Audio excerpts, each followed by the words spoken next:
We have well over 100 people here, and I just owe you a massive thank you.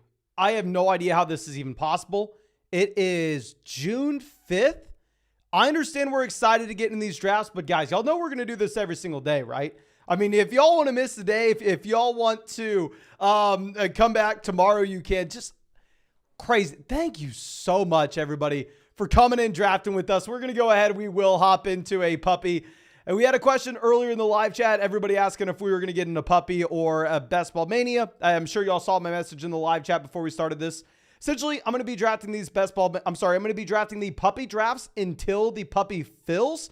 Should not be too long now at this rate it's currently going. But essentially, I want to be saving my best ball mania drafts when we don't have puppy drafts available, because y'all know I will be drafting every single day on the live stream until this season starts. So really want to be saving those drafts that we have for best ball mania when there is no puppy. I don't want to use them all right now.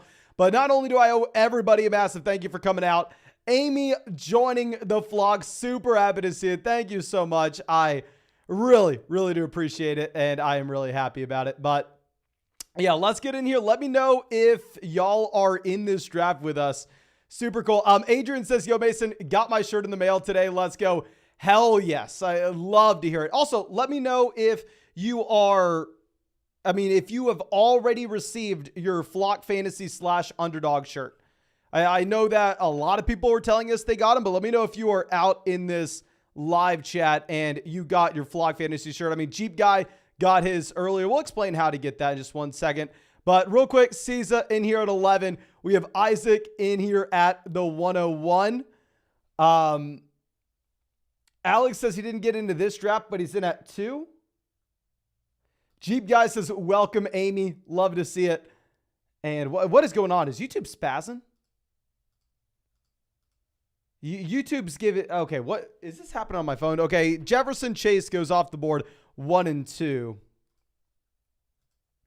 Okay. Eric says, got his shirt yesterday. Love to see it. Love to see it, my friend. AJ Brown goes. Holy crap. So looks like what we were talking about in the live stream yesterday is continuing to happen here, where you have some teams that are going through and some teams that are looking to take AJ Brown at the very beginning and then follow it up with possibly Josh Allen at either pick 22 or 27 there. So really interesting to see this dynamic playing out. I'm sure it's going to continue to happen. I mean, this isn't the first time. We saw it yesterday, and it's primarily because his quarterbacks are falling now. I mean, like we said at the very beginning of the offseason, we weren't going to be taking those guys at the beginning of round 2, but I've actually been drafting these elite level quarterbacks now that we're getting them at the beginning of round 3. So, yep, looks like a flock draft. You have only wide receivers going through with the first 6 picks, but yeah, well, what is going on? We have about 10 messages that Amy joined the flock. I mean, YouTube really wanted to let us know that Amy joined the flock. Love to see it. Love to see it. Tyler says, where is Underdog available? Okay, real quick, just in case you don't know, this is where Underdog's available. Pause it. If it's in yellow, you can get an Underdog draft. If it's gray, I'm sorry, but you cannot. Pretty much every state has Underdog Fantasy. Available in Canada as well, just not in Ontario. CMC makes it all the way down to pick 8. Super interesting to see the fall for CMC. And of course, if you want to get in an Underdog draft with us, go sign up for Underdog Fantasy. Use promo code FLOCK when you sign up, and you will get a deposit match, dollar for dollar, up to 100. You will also get my 2023 fantasy football rankings. On top of this, you will get a free trial to flockfantasy.com. I drafted over 700 teams on Underdog. It's best ball, so there's no time commitment at all during the season. And we won $150,000 on Underdog last year, so you better believe we're going to be drafting over 700 teams here yet again.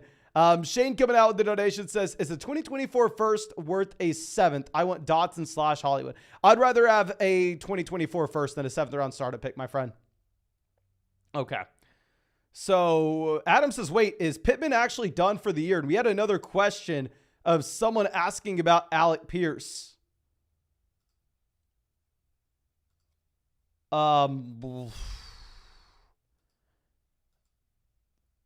What just happened?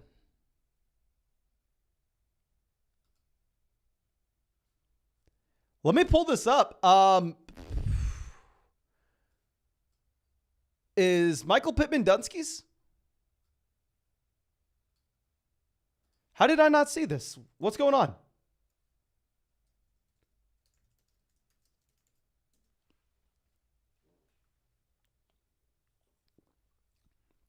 Okay, a fake Adam Schefter account tweeted out that Michael Pittman was suspended.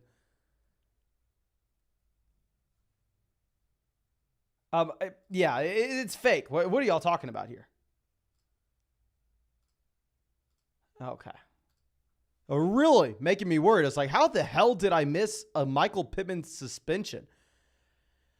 Okay. Here's what we're going to do.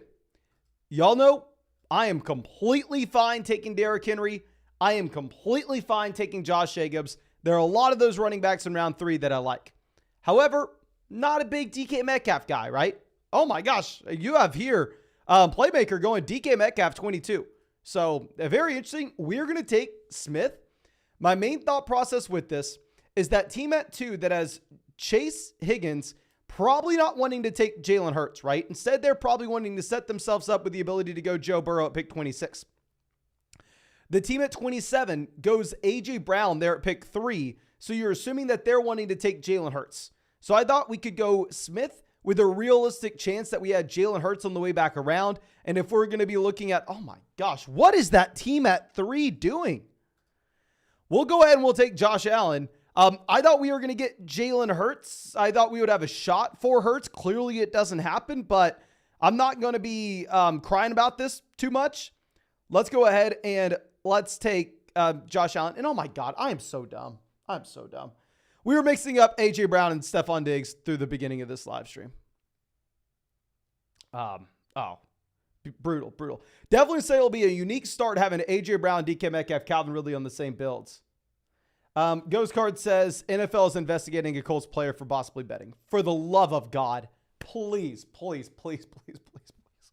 Do not be Jonathan Taylor, whatever.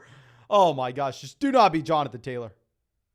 Oh, well, it would be brutal. And we have DeAndre Hopkins going here at 30, so super unique draft. Very interesting. Going to be excited to see how this plays out.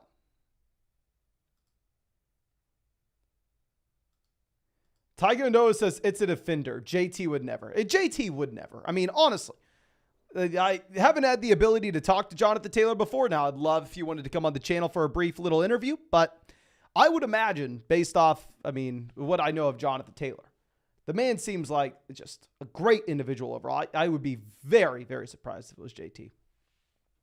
Okay. Gallo says, so long as it's not Pittman, I'm chilling. Would be crazy if it was Anthony Richardson as well. I don't know. MVP says, I have 1% Taylor and maybe 1% Pittman, so I hope they're both caught. Y'all are wild. Okay. Henry says, the article says, although the player is not considered a superstar, an NFL fan has probably heard of him. According to the source, I think that means it wasn't Taylor or Pittman. Not a superstar. Yeah, I think Michael Pittman would honestly fall in that category, right?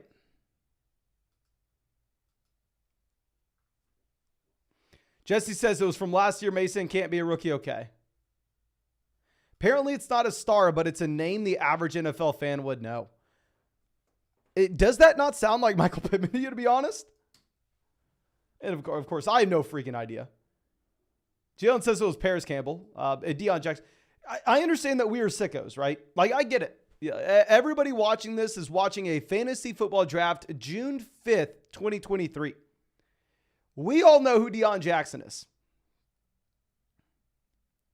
Do you think the average NFL fan knows who Deion Jackson is? Hell to the no. The average NFL fan probably knows who Michael Pittman is. I'd say definitely knows who Michael Pittman is. I'd say the average NFL fan does not even know who Alec Pierce is. So, Kamaran says it's Mo Alley Cox. Like I said, we know who Mo Alley Cox is, but does the average probably not? I don't know. Okay. Now we have some more wide receivers going off the board. So we'll go ahead. We'll take Jahmyr Gibbs. I mean, we haven't taken a running back so far. Gibbs, pick 45. Very rarely ever happens. I mean, about a month ago, you actually had Jahmyr Gibbs going off the board at the end of the third. So, I mean, I'm completely fine taking Jahmyr Gibbs here at pick 45. Not going to overthink this either. We'll be interested to see if Justin Fields goes. The team right after us decides to take Christian Kirk. I mean, it's pretty smart for them to go with a non-Justin Fields type player just because the team who drafted Jalen Hurts most likely won't draft Justin Fields, right? I mean, the team at 2 that has both Jamar Chase as well as T. Higgins, we can pretty much assume that they're going to go Joe Burrow at pick 50. So if Playmaker wanted Justin Fields, they could easily get Justin Fields on the way back around at 51. But at the same time, if they wanted Justin Fields, they probably would have taken DJ Moore at pick 46, and maybe they're going to pass on Fields here. Yeah, they go Miles Sanders. Definitely not taking Michael Pittman if there's this rumor circulating. Fields, strong value. I'll take a lot of Justin Fields in round 5 if this is where his ADP ends up, which I honestly think it will be. I guess we'll pivot over. We'll just go Kenneth Walker. Kenneth Walker, someone that I've drafted very little of. When these tournaments opened up, Kenneth Walker was going at the, beginning of the 3rd round. I mean, obviously has fallen consistently, and now you're seeing him as a more mid-round 5 pick. And this is where I said I would draft him. If he was going mid to late round 5, I can't take Justin Fields here because we drafted Josh Allen. I don't really want to take Michael Pittman. If there's an outside chance that Michael Pittman is suspended, there's just no reason to take that risk. So we'll go ahead. We'll take Kenneth Walker. It is what it is.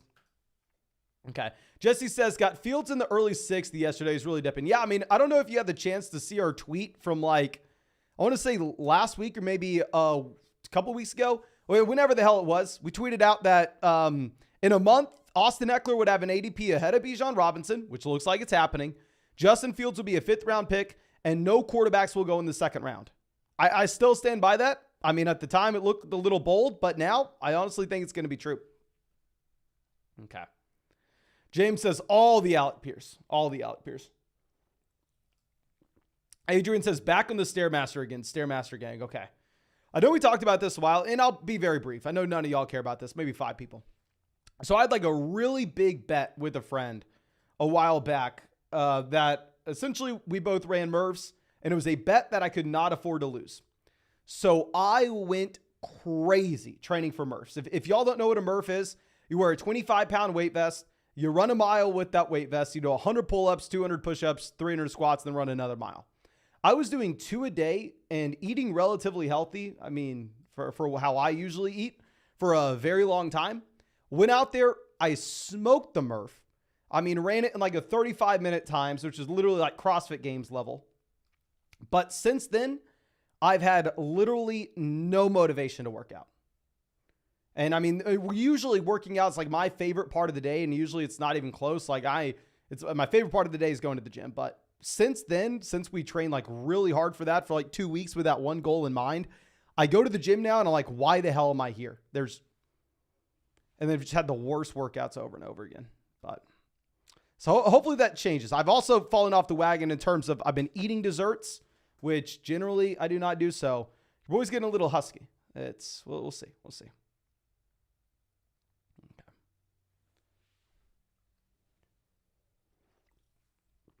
Kyle Pitts goes. So if Kyle Pitts is going to make it to us, we would definitely go ahead and take him. We're going to grab a wide receiver here. I understand Jordan Addison's a player that a lot of people are excited about. And yeah, I mean, I'm willing to take JSN at the 5-6 turn. I truly do think that Jackson Smith-Njigba is, I don't want to say a generational prospect because of course that word just gets thrown around willy-nilly. I mean, people don't really mean it when they say it. But I do think that Jackson Smith-Njigba is an elite prospect where I have almost no questions surrounding him. I mean, I don't think he really has any red flags. However, with Addison, I don't put him in that same category. I think Addison and Johnston are very similar. So I'll be fine going ahead, taking Evans over Addison. Not really thinking about it either. Okay, so at this point, I have been mixing in a lot of Dalvin Cook. I just made a video going through our $500 draft on Underdog, and I did take Dalvin Cook in the middle of the 7th round of that draft for a multitude of different reasons. However, since this is such a large field tournament, I do think that we want to be grabbing a wide receiver here. And I understand a lot of people are going to want us to go ahead and take Gabe Davis to pair up with Josh Allen. And I think a lot of people would go ahead and they would reach on Gabe Davis. Generally, I'm going to be trying to build a little more of a unique team. So I'd rather try to get someone a couple picks after ADP and see if we can go through and have a unique approach overall in a unique build with players at value. So we've been able to set up a lot of other teams with double stacks for Josh Allen without Stephon Diggs, without Gabe Davis. And honestly, I think it's going to be a very unique build overall. So I'm going to go ahead, take George Pickens here. I think a lot of people that are smarter than me would go ahead and take Gabe Davis. So just to let you know what a smart person would do. Smart person goes Gabe Davis at pick 76. Just to let you know what I will do. I'll go ahead. I will take George Pickens at pick 76. But real quick, if you have not done so already, go ahead, drop a like on this live stream. If we hit 350 likes on this live stream, we're going to go ahead. We will fire up another draft after this one, ladies and gentlemen. I mean, if you want to get in our next draft, of course, go sign up for Underdog. Use promo code FLOCK. They'll match your first deposit dollar for dollar up to 100. This is the puppy tournament. So this is a $5 buy-in, $1 million prize pool, 150,000 for first place, 75,000 for second place. And obviously, when you're in such a large field contest, you are going to have to go through, you're going to have to change your draft strategy just a little. But Elijah Moore going off the board, 83. Interesting to see Elijah Moore sliding up here. And honestly, don't really love it, to be honest with you. I mean, if you're looking at the Elijah Moore rise in ADP, this is a player that I really did like whenever you were getting him at the end of the ninth. I mean, I was taking a lot of Deshaun Watson round 8, either Elijah Moore or David Njoku late round 9. My issue with taking Elijah Moore here, not only are you reaching significantly past ADP, but at the same time, you have some questions surrounding what that situation should look like in Cleveland this next season. I know Caesar's a member of the flock. Trust me. I mean, I like Elijah Moore, the player. I just think that if you're taking him at 83, you're kind of taking him a little closer to his ceiling in where he gets drafted in these drafts. And you have to be a little bit worried at this point of DeAndre Hopkins going over to Cleveland. So once Hopkins dodges Cleveland, then sure, if you wanted to go through and reach on Elijah Moore, go for it. But until we have confirmation on where you will have DeAndre Hopkins, I think it's a very difficult thing to do. But Frank, a member of the flock, happy to see you out here. My man says, always working when you stream. Glad I can catch a live one and smash that like button. Thank you so much, my man, for coming and hanging out with us. And yeah, I wonder like what the breakdown is. I should just go ahead and look into this. For the people who watch our live streams actually live versus the people who watch our live streams afterwards as a video, is I generally, watch YouTube all day, but very rarely do I actually watch things live. I'll watch a lot of live streams, but usually I'm watching like the live stream after it's already happened. Okay, so Javonte Williams off the board to pick 90. The teams before us have, overall some well-balanced builds. So, I'd assume that they kind of just take the value here, and you probably see a David Montgomery selection sometime soon. I'd be surprised that Montgomery made it back to us.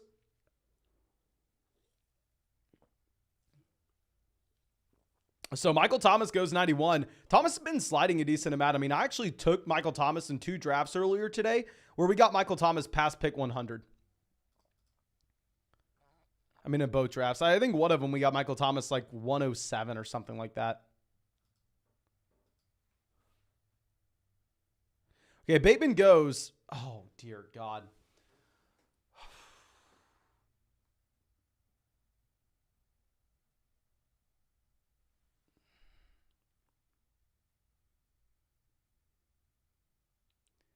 All right. I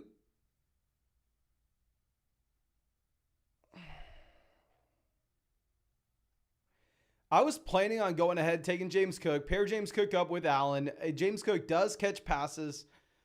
So in general, I'm fine getting a little bit of a unique build there. But when we get Montgomery to fall this far to us, I think Montgomery's just so much of a better draft pick than James Cook. We have Jahmyr Gibbs as well, so we can make that one consolidated bet that the Detroit Lions rush attack is just significantly better than the market predicts. So we'll go ahead. We'll take Montgomery and send up a prayer that James Cook makes it back to us, and clearly he does not. James Cook goes here off the board at pick 95. So that is going to be painful, but I feel like when we have the opportunity to take Gibbs, Montgomery this far past ADP, we kind of have to swing for the fences there just a little bit and see if we could get James Cook on the way back around to pick 100. Like I said, clearly it did not work out, but it is what it is. It is what it is. Okay. Now, JB says, now you got the Montgomery-Gibbs pairing, solid stack, and Montgomery's going to fill that Jamal Williams role of smashing touchdowns near the goal line. I mean, in general, I really like David Montgomery at his price point. Given the contract that he sees, given the offensive line they're running behind, in general, I like both Montgomery and Gibbs in drafts right now. Now, of course, the issue is we are really wanting to take James Cook whenever we add Josh Allen here. So if we want Tua, we have to grab him now. Since we take Montgomery and we feel fine at the running back position and the other best players available would be RBs for us, we're going to go ahead. We will take Tua. This will be our second and last quarterback. We're going to get Tua at pick 100. Sometimes I'll try to get cute if I have Tyreek, and sometimes we'll try to go ahead and get that Tua stack a little later than ADP, or if we have Jalen Waddle. Like a big example of when you can pass on, say, Tua and try to get him a little after ADP is, say you take Jalen Waddle at pick 18, right? And then the Tyreek Hill team already passed on Tua, and then you're looking at the ability to take Tua maybe at pick 103. You can say, well, if I pass on Tua, there's probably a pretty good shot that he actually makes it back around to us to pick 114, because between my two selections, there's nobody with the Miami Dolphin on their roster. And generally in these underdog drafts, everybody's going out there and trying to stack. So, I mean, in a lot of these teams, you can actually get that player at a value. But the issue is, what is the probability that Tua makes it 17 picks past ADP and makes it back to us at 117 whenever he would have to get past the Jalen Waddle team twice? That probability would be very, very slim. So we're not going to bank on that. And instead, we will just take Tua, pick 100. I do like the running backs in this range. I don't really like the wide receivers in this range. So if we were to have gone in a different direction, we would have been looking at Alvin Kamara. We would have been looking at A.J. Dillon. But of course, when we already have Jahmyr Gibbs, Kenneth Walker, David Montgomery, not necessarily a super high priority for us to go through and grab one of these running backs. So we'll just take Tua. I mean, it is what it is.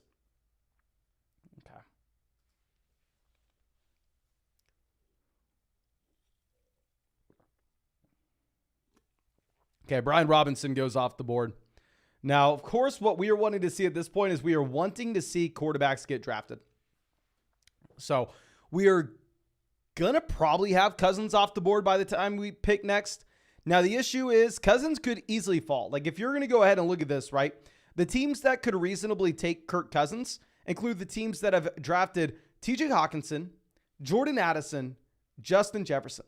So what's interesting is obviously the team who took Jefferson's picking at 1, but also that team already has Jalen Hurts and Anthony Richardson. That team will not be taking another quarterback through the rest of this draft. So, I mean, if you're looking at that, I mean, they are going to be just done at QB. The team that took Addison and Hawkinson is all the way here at pick 119. So they have a realistic shot, not say a pretty good shot, to be honest, for them to be able to go through and for them to be able to get Kirk Cousins at a pretty big discount. But James says, shout out to Spindrift. Yes, shout out Spindrift. Shout out to whatever is on sale at Costco. That's the real shout out. Okay, now let's move this over. So we have Cousins still available. Like we said, I think Cousins does make it to 118. Was that the team with Hawk or no? I think Cousins actually makes it to 119. Okay, Sky Moore goes 114. So currently wide receiver, we have Tyreek Smith, Mike Evans, as well as George Pickens. I would have loved to have Pat Frymuth make it back to us for a multitude of different reasons. So the team that took Dalvin actually goes through and takes Cousins here. This is an extremely similar build to the team that we spent $500 on. In that team, we had Herbert round 5. Then we got an extreme value on Kirk Cousins pick 116. And we paired up Cousins with Dalvin and KJ Osborne just on the off chance that you actually did not have him traded this next season. Okay, but let's take Allen Lazard. On the way back around, we are going to be looking at a Buffalo player. We're going to be looking at either Dalton Kincaid or Damian Harris. I actually really like Damian Harris at ADP. Dalton Kincaid, on the other hand, I'm not a big fan of, but just to be honest with you, we took Josh Allen. We whiffed on James Cook. We weren't willing to reach on Gabe Davis. So at this point, we just have to grab Dalton Kincaid. We don't really have another option. Okay. Alex says these things are like $2.19 at the store. Buy the 18 pack at Costco for like $19. No, whenever I got these at Costco, I did the math. It was like 60 cents a can. It was much cheaper than that, my friend. Of course, I only buy it on sale. Okay. Now, we have Nick says Dalvin Cook to the Jets is basically a done deal, apparently. Did you get that from Adam Schefter, my friend? Did you get that from Ian Rappaport? Probably not, and probably should be ignoring it. Okay, now Elijah Mitchell, Damon Harris off the board. So you have a bunch of running backs going. So if Dalton Kincaid were to get sniped from us, then at that point we will go ahead and we'll take Khalil Herbert at pick 124. Clearly, we're not going to be taking Aaron Rodgers. We can't take another quarterback when we have both Josh Allen and Tua. So that team goes Russ. Perfect for us. We want to see quarterbacks go off the board. We also get Dalton Kincaid falling to us. Like I said, if I'm drafting in a vacuum, to be honest with you, I would rather have Dawson Knox in round like 15, 16 than Dalton Kincaid in round 11. But at the end of the day, I mean, I have to go through and I have to get a Buffalo Bill here to pair up with Josh Allen. We're getting him slightly behind ADP. In reality, he's falling at ADP. This is pretty much where he goes now in these drafts in the middle of the 11th round. It's funny is I actually drafted Dalton Kincaid in our $500 draft, even though I'm not a big Dalton Kincaid guy. So looks like I'm all in on Kincaid. Henry says, I want Cook to go to Miami. Yes, to be honest with you, my man, I would love Dalvin Cook to Miami. Jesse says, Dalvin Cook needs to come home and play with his little bro in Buffalo. That is such a good point. Do we know how close Dalvin and James are? Does Dalvin Cook have an Instagram or something? Let me pull up. Let's do some in-depth scouting here. Let's do some in-depth research. This is what you come to the channel for. This is what matters more than anything.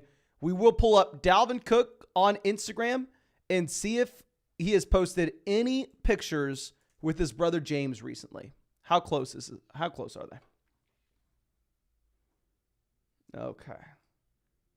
Rough Buff says they're really close. Well, my man.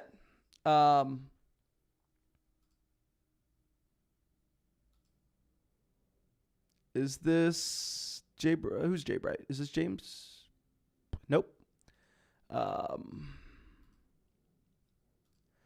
62 weeks ago. Hey, James Cook, Dalvin Cook posted a picture together on Instagram 62 weeks ago. Looks like these brothers are close. Dalvin Cook to Buffalo. You heard it here. Lock it in. My sources tell me. Instagram tells me. Dalvin Cook to Buffalo. Lock it in. Draft if it's a done deal. We're just waiting for the official news here. Okay. Kana says, where do you rank Dalvin if he goes to Miami? This is why I've actually been drafting some Dalvin Cook in these high stakes drafts, because big thing that I'm trying to do this time of the year, if we're drafting best ball teams in these large field tournaments in like early June, late May, I'm trying to draft guys that you could see massive swings with their ADP, right? So like say Dalvin Cook here, pick 78, gets cut from the Minnesota Vikings. Then he finds himself in a bad landing spot. Say he goes to the Jets and everybody's like, oh, the Jets are disgusting. He's going to get, eaten alive by Breece Hall later in the season. And Dalvin Cook falls to being in like the Alvin Kamara, AJ Dillon range. That's a real possibility, right? Like Dalvin Cook could fall from this point. But at the same time, if Dalvin Cook goes to the Miami Dolphins, you could see a massive jump up with Dalvin Cook. If Dalvin Cook goes to Miami, I'd rather have Dalvin over Dobbins. I'd rather have Dalvin over Miles Sanders. I think Dalvin Cook would be like a late 4th round pick at that point, which is why, just in general, I'm going through and a lot of these best ball tournaments at this point, I'm going to go ahead. I'm going to take some swings on guys that you could just see massive changes with their overall ADP. But let's swing this back around. Okay, why the hell do you always make Jonathan Mingo fall in my drafts? Jeep Guy says, my neighbor told me Dalvin to KC. Honest guy. Yes, if y'all don't know, Jeep Guy is on the reporting. So, looks like you have Dalvin Cook to Kansas City. Everybody, it is a locked-in deal. We are just waiting for confirmation. Now, just because we get no news ever, right?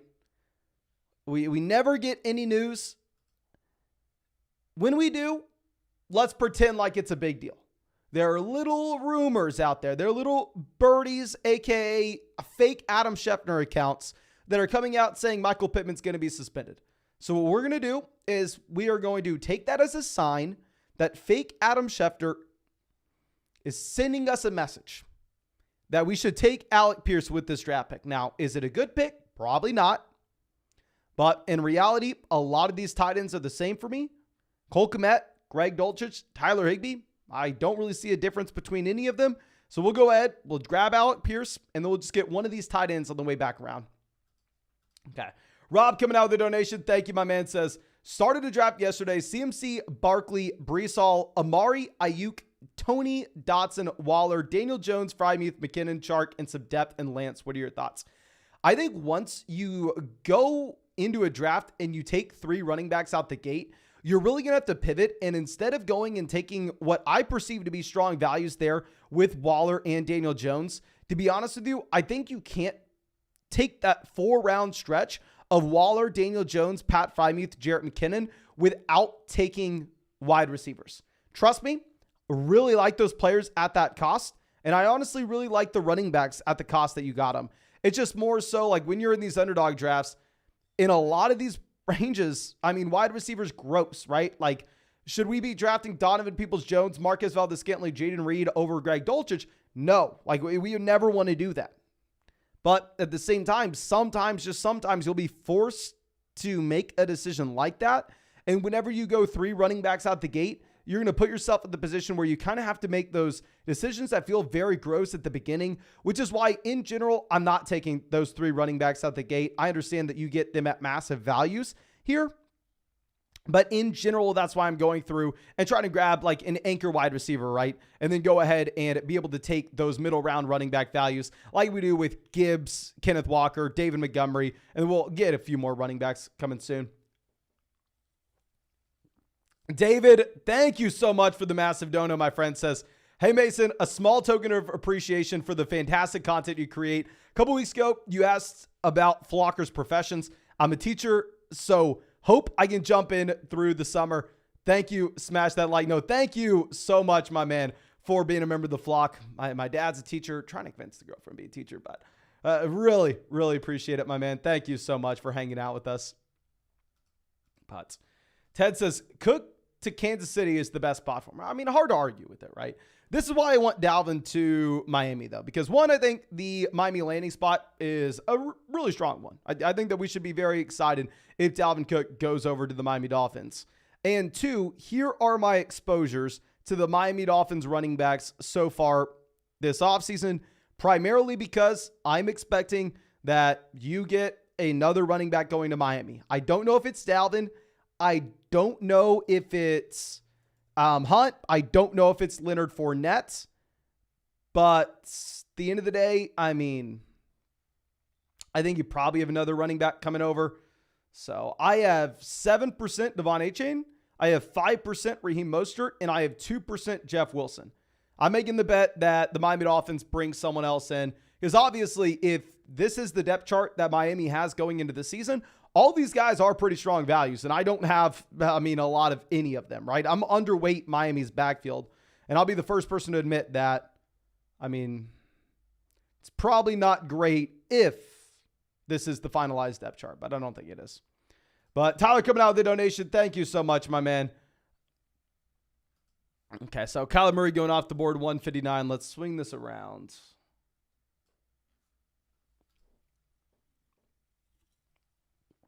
Donovan Peoples-Jones falling in these drafts. Honestly, he should. I think kind of all these Cleveland Browns running backs probably should be falling.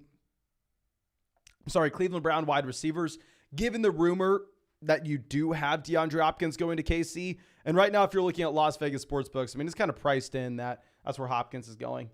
Or at least that's the most likely landing spot. Nick says, was just putting out. Nick from BDG says he knows Cook's agent and likely going to the Jets. Just saying it's a possibility, not a for sure thing. LOL. I'll be very impressed if that is true. I'll put it that way. I don't know if Nick has ever broken news before. If it is true, I'll be very, very impressed. Okay, we're going to go ahead. We'll take Donovan Peoples-Jones. Like we were saying, completely understandable that he's falling. If you're going to be drafting him right now, you probably need a discount based on the DeAndre Hopkins rumors, but sure, we'll take him. Dominic says, Mason, which Rolex do you want when I win Best Ball Mania? If you win Best Ball Mania, or if anybody who signed up with promo code FLOCK wins Best Ball Mania, I was going to say I'll fly you out, but you'll have $3 million in your bank account. You can afford your own damn plane ticket. And I'm not even going to offer you a place at the house. You can afford your own damn hotel. But I will be happy to go hang out with you. And oh my gosh, yeah. If you win Best Ball Mania, my man, you better be coming to Austin, Texas, and we better be partying together. And I want to put that out there for anybody. If you win, let's say if anybody wins a tournament on Underdog that is $200,000 or more for the prize pool for first place, we are partying together. Okay. Come out to the Flock meetup. We'll have it at the end of the year. And we'll not only hang out at the Flock meetup, we'll just go freaking nuts. Okay. We'll go ahead. We'll take Deonta Foreman. I mean, we kind of need running backs. Deonta Foreman is in a muddy backfield. Don't really know who's going to be in Chicago. So we'll go Foreman at 172. And now, Thomas coming out with a donation. Thank you so much, my man. Says, Superflex Dynasty 12-team league traded Chase for Garrett Wilson, Dotson, and David Njoku. What are your thoughts? I think it's a bad trade, my friend. I think that you should have kept Jamar Chase unless you're playing in a league where you start 12 guys. If you start like 11 or 12 guys, I kind of understand going through and getting the package and getting the multiple starters. Now, trust me, I really do like Garrett Wilson. I like Dotson as well. I even like David Njoku. I just don't think you got enough value if you're going through and trading away Jamar Chase in Dynasty, my friend. Oh, sorry about that. Okay. Jesse says, see you there, Mason. And I'm not joking about that. Please play this back. If you win Best Ball Mania, you better be coming to Austin and we better be partying. James says to win it. Love that, my friend. Alex says, got to win it now. Zoe says, if I win, the whole flock is going to party in Austin. Yes, that's what I'm saying. If someone wins $3 million in Best Ball Mania or gets like second place in Best Ball Mania and wins like $1 million or $2 million, whatever the hell it is, we're not going. Usually we have the flock meetup at the park in Austin, and that's where it's currently planned. But if I win Best Ball Mania, or if one of y'all win Best Ball Mania and you win $3 million, we are getting a real venue. We are getting a real event, and we're going nuts. We're going nuts. Okay. Now, Dawson knocks off the board at 182. Let's swing this around. Okay, so obviously we're hoping that quarterbacks go. This team only had one quarterback. They decided to pass on QB. They only have Kyler Murray. They're going Kyler Murray and then a quarterback in round 17 and 18, presumably. I mean, maybe they don't. I'm assuming they have a red badge. They know what they're doing. They're probably taking 3 QBs here with that Kyler Murray build, which I don't hate, to be honest. I don't hate it at all. Now, Isaiah Hodgins goes off the board 185. So, I mean, at this point, we're definitely going to be taking one more running back, one more wide receiver. The question is, with that last pick, what are we doing?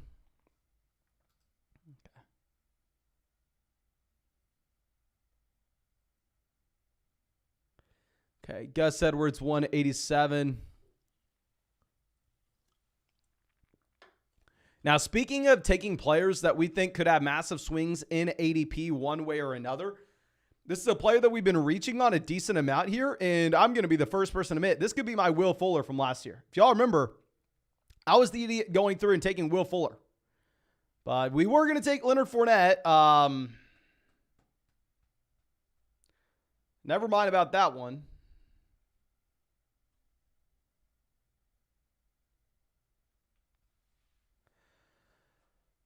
We'll take Tajay Spears. I've taken so much Fournette. I've taken so much Kareem Hunt in these last few rounds. I guess maybe we'll mix it up. I thought we were going to get Leonard Fournette falling to us. Usually does. I mean, we were going to reach on him according to ADP, but it is what it is. I just like taking swings on guys like Leonard Fournette in this range, strictly because you could see their value massively change, right? But Britton coming out with a donation, thank you, says, took Bijan, Jackson Smith-Njigba, Quentin Johnson, and Addison yesterday. And oh, congrats. Desperately need a wide receiver. We had Tua, Watson, a quarterback. Do you think I made a mistake on passing on Young and Stroud? Okay. Never mind. If this is a super flex draft, yes, you made a mistake. If this is a super flex dynasty draft and you took Johnston and Addison ahead of Young and Stroud. I hate it, my friend. Even if we already have Tua and Watson, even if we're already solid at quarterback. However, if it is a one quarterback format, nope. I think you made the right decision. And if it's a one quarterback format and you just added Bijan, JSN, Johnston, Addison to your team, congrats, my friend. Congrats. I'm assuming it's a 1 QB league.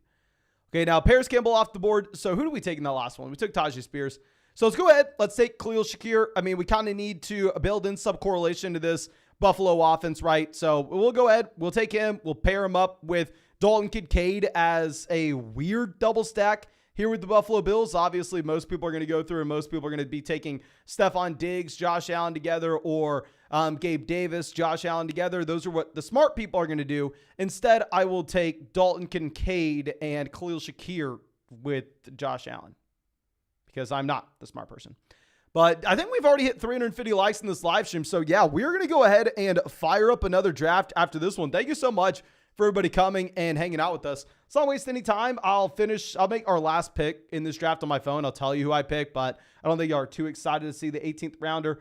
So yeah, we're going to get in another puppy draft. Like I said, we'll do more Best Ball Mania drafts when the puppy is full, but this thing's filling so fast. I want to be getting my teams in while I can.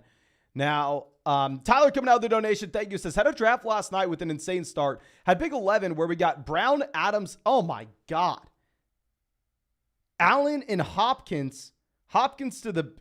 My thing is, how the hell did you get Josh Allen falling to the 311? Is Josh Allen falling this... Hell, let's see if we get Josh Allen 312. I'm going to try to one-up you here, my man. That is awesome. Congrats. I mean, Hopkins goes to the Bills. Obviously, you're crushing there. Crushing. Bryce says, if Hopkins goes to Cleveland, are you moving Watson up your quarterback rankings? Yeah, I definitely would go ahead and move Hopkins up rankings. I already have drafted Watson. I've already drafted the hell out of Deshaun Watson. But let's go ahead and let's look at where he is with ADP right now. He's quarterback 9. So whenever we put out our QB rankings, I believe Richardson actually had an ADP above Deshaun Watson, which we put Watson ahead of him clearly. But I would move Watson. We had Watson in the same tier as Trevor Lawrence and Justin Herbert. And if you looked at the ADP of these guys, Herbert has an ADP of like 53, Lawrence 64, Watson in the 80s. Like we were already significantly ahead of Watson compared to the rest of the market. And yeah, I don't know how much higher we can move him, but I'd be excited about it. Now, Jacob says, first time here, been watching your videos for 2 years. Bro, congrats on the 150K. No, thank you so much, my man, for coming and hanging out with us in a live stream. Make sure you get in a draft with us here. We'd love to draft against you, my man. And of course, if y'all want to get in a draft with us, this is Underdog Fantasy, best ball, no time commitment at all during the season. I mean, we drafted over 700 teams here a year ago. We'll draft over 700 teams this offseason. We did win 150,000 last year. Probably not going to do the same thing this year, even though it would be nice. And if you want to get in a draft with us, you can go sign up with promo code FLOCK. Link in the live chat, link in the description, link in the comment section. Underdog will match your first deposit dollar for dollar up to $100. You'll also get our 2023 fantasy football rankings. You'll get a free trial to flockfantasy.com. And you can pause this real quick. These are the states Underdog is available in versus the states Underdog is not available in. Okay, we're on the clock in the other draft real quick. I'm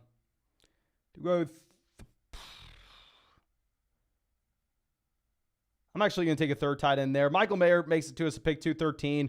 We'll go ahead and draft Michael Mayer. I mean, it is what it is.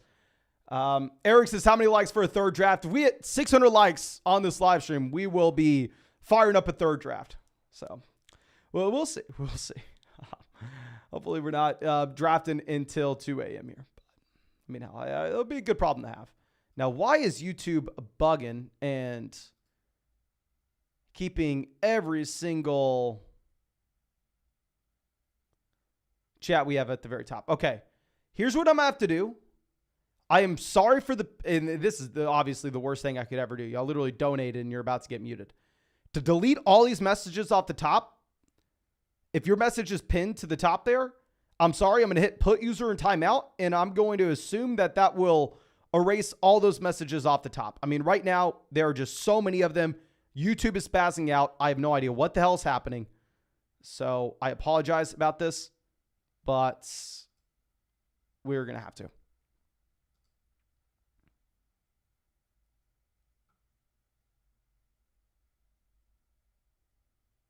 Okay, what? Oh my God, what is YouTube doing?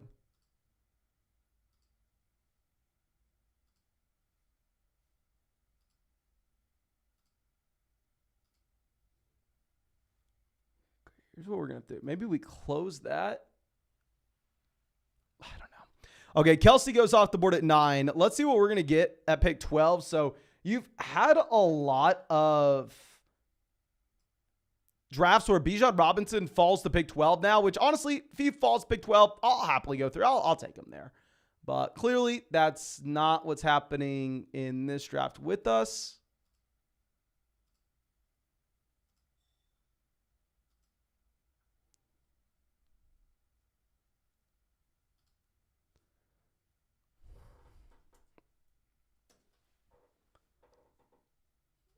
Okay, so are we going to get Eckler? What's happening here? Eckler goes, so we'll double. No, I'm not going to double tap wide receiver. We'll go ahead and we'll take Devontae Adams as well as Jonathan Taylor. I understand a lot of people are off Taylor. I understand that he is falling down draft boards quite a bit. But to be honest with you, I mean, I'm completely fine with this. I understand a lot of people are going to say, oh, week 17 correlation, blah, blah, blah. I just more so look at it saying I like this pairing at the turn. At the same time, based off where ADPs are lining up, where you have Devontae Adams going at the beginning of the second, Jonathan Taylor going more so towards the middle of the second, I think this will actually be a unique draft spot in the Puppy 2 in particular. So I'm going to go ahead and get this pairing. I think it'll be a unique pairing, and so I'll be excited about it. I'll be excited. Okay. Now we have Pollard going at 15. Interesting to see Prod go through and get that bet in on the Dallas Cowboys offense there.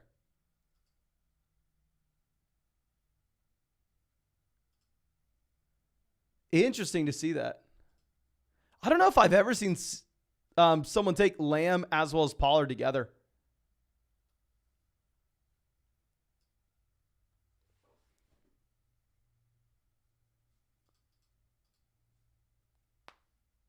Tesla says wide receiver is going to be dry on the way back around. Not going to argue with that, my friend. I mean, we've been in enough of these drafts to see that, yeah, it's not necessarily the best situation in terms of what you're getting with wide receivers at the 3-4 turn. Like, trust me, generally I'd rather take the running backs there, but I mean, it is what it is. I'm fine going like wide receiver, running back, wide receiver, running back, wide receiver, running back, and stay in balance that way. We have Saquon Barkley making it a pick 20. So CMC Barkley, this is the pairing, I believe, unless I'm mistaken, that won me the $100,000 big dog tournament. I believe CMC Barkley at the gate is what won me the $100,000 big dog tournament. But Matthew is coming out with the donation. Thank you, my friend. Says Destin Adams, who covers the Colts for Sports Illustrated, says it's cornerback Isaiah Rodgers. Calm down, everybody. Okay. Thank you for letting me know, my man. Maybe our Alec Pierce selection was bad. Maybe we shouldn't have gone there. Maybe we should have. Maybe it was a sign. But as long as it is not someone on the offensive side of the ball, I'm chilling. Hopefully every top defensive back gets suspended in the NFL this next season. That way we actually get some points going around. Be pretty nice. Pretty nice. Okay. Now we have Jacobs going out the board 25 to pair with Derrick Henry. So very interesting to see what that team at 1's doing. I mean, that team took Jamar Chase over Jefferson and now is going with both Henry and Jacobs on the turn, taking both running backs ahead of Patrick Mahomes. Where now the team at 2 that took Justin Jefferson is actually going to get Jefferson, Smith, as well as Patrick Mahomes. I do not know how many teams I've seen have that combo out the gate.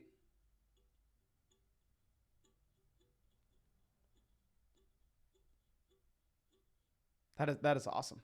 Robbie says, do you consider the regular season prize for Puppy or just week 17? I'd say I don't just consider week 17. I go through and I try to build a well-balanced roster that fits a construction we're looking for at ADP values with many correlations throughout our lineup. Even if we're not necessarily targeting specific bringbacks in individual weeks, not going to be focusing in solely on week 17. I think most people who do that will not make it to week 17. I think that we won multiple tournaments last year without doing it, and we are the only people.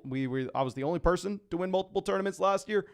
So yeah, I'm not going to be going through and just saying, oh, week 17, the DK Metcalf and the Seattle Seahawks play who? Let's get them on the way back around. Okay. Now Ramondre off the board.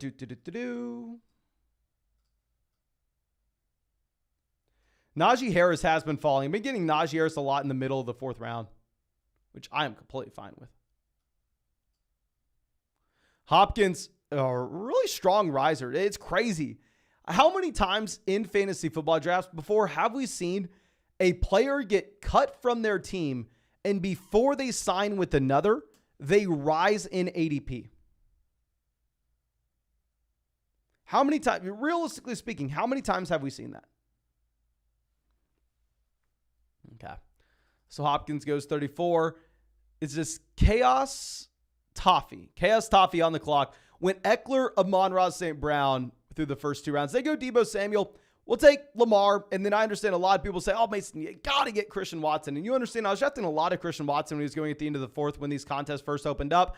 But to be honest with you, I think that Travis Etienne has an elite ceiling in his range of outcomes. I think you can see Travis Etienne be a running back that commands a 12% team target share and about 65% of his team's carries on a per game basis.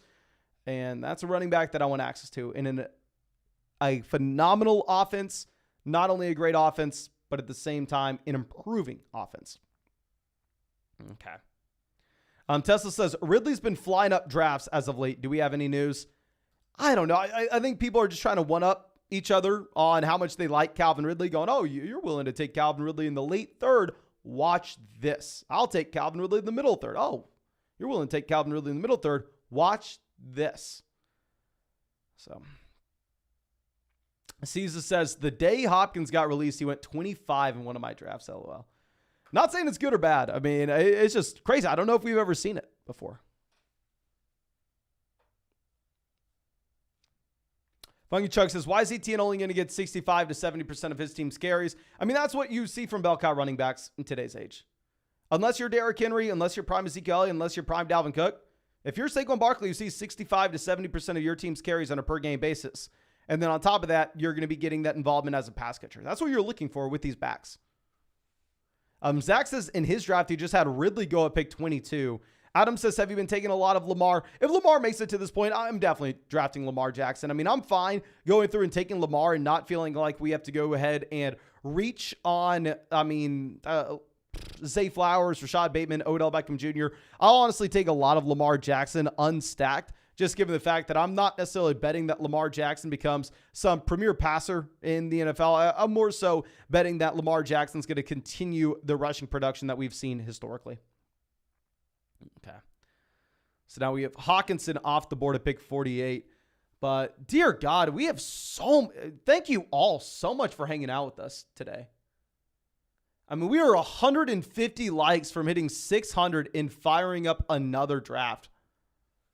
How the hell? Fields makes it to round 5 yet again. We talk about this over and over and over again. Justin Fields will be a round 5 selection in ADP very soon. Austin Eckler will have an ADP ahead of Bijan Robinson, and no quarterbacks will go inside the top 2 rounds. Of course, this is all based on ADP. These are my ADP predictions. We made them about a week ago, and honestly, I think that they're all coming true. Okay. Z Cardi says, we want the gritty. We had 1,000 likes on the stream. I'll hit the gritty. That's what we did at the NFL draft. That's what we'll do here. Now, Mike Williams going 52. Have y'all ever seen Mike Williams fall this far? Serious question. Have you ever seen Williams fall this far? Kenneth Walker goes 43. I mean, this is just a wild draft. DJ Moore's still falling. Have y'all seen this before? Justin Herbert still available? Robin says, nope, never. Dominic says, do the roar. Love it, my man. Love it. Herbert goes 55. That's a team that has Kirk, so I wonder if they go Lawrence on the way back around. Robbie says, I was pumped to get Williams 50 earlier today in a puppy. I would be as well. Alex says, I got Mike Williams at 57. What the hell? How are y'all doing that? Okay, DJ Moore goes 57. I would have been losing my mind if DJ Moore made it to us at 60. Yes, we made videos calling DJ Moore a horrendous draft pick whenever he was going at the end of the 3rd, the beginning of the 4th. But if DJ Moore is going here now, trust me, I'll be taking DJ Moore. Just like here, we'll be taking both Michael Pittman as well as Jackson Smith-Njigba. Be completely fine about it. I know a lot of people don't like JSN, but if I'm trying to optimize for weeks 15, 16, 17, I think that JSN does have an incredibly high ceiling then. I think if you're looking at the median projection for what you are actually going to get with a player like Tyler Lockett, the median projection is a little bit higher than what you have with Jackson Smith-Njigba, but I'm not necessarily drafting for the most likely scenario. I'm drafting for the highest ceiling here for in the tournament. But Hayes ID joining as a flocker. Love to see it. Thank you so much, my man. And yeah, thank you just so much for being a member of the flock for so damn long now. I mean, a true OG member of the flock. Okay. Zoe says, great start. Thank you, my man. I think we get pretty lucky to have Michael Pittman making it to us a pick 60. I think we can honestly send the thanks to the fake Adam Schefter account that put out that Michael Pittman was suspended. Maybe that's where we can give due credit to. But this team that only has one wide receiver through the first 5 rounds in Tyler Lockett decides to pass on wide receiver yet again in favor of Dallas Goedert there at 67. Okay. Nick says he just got Hawkinson to fall to him in pick 60. Beautiful. Beautiful. Jalord says Pittman is getting suspended. Look at Twitter. Okay. I don't know if you're joking, my man. People thought that at the beginning of the live stream and actually made me a little nervous. John says that account in my group chat screaming. Ooh. I mean, imagine Josh Downs. Ooh. Josh Downs would be an exciting pick. You have Hollywood Brown falling the furthest that I've seen pretty much since DeAndre Hopkins was cut. Hollywood Brown now making it all the way to the 6-7 turn. This team is not afraid to go get their guys. The team that took Derrick Henry, Josh Jacobs ahead of Mahomes. Is the team that took Chase ahead of Jefferson.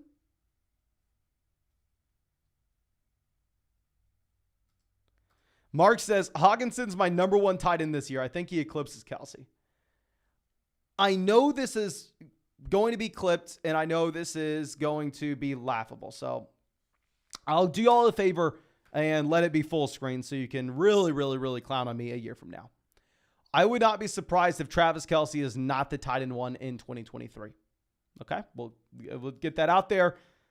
And feel free to laugh at me. I mean, when it obviously Kelsey goes out there and drops 35 points in the fantasy football championship. Now, Hollywood Brown makes it all the way down to 74. Dark horse. Love to see the value, my man. Love it. Love it.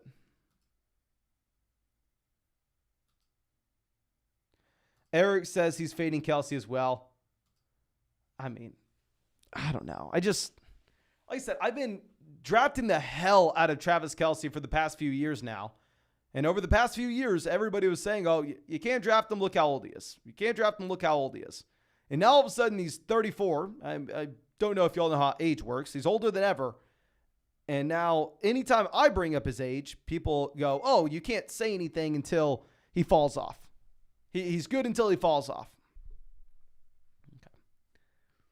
Now, Adam says Team 2 winning it all. I mean, Team 2, strong Hollywood Brown pick there. I mean, also getting the phenomenal value with Jefferson, Smith, and Mahomes at the very beginning. Okay, so let's swing this around. So this is a team where we have Lamar, Taylor, Etienne, Devontae Adams, Michael Pittman, as well as Jackson Smith-Njigba.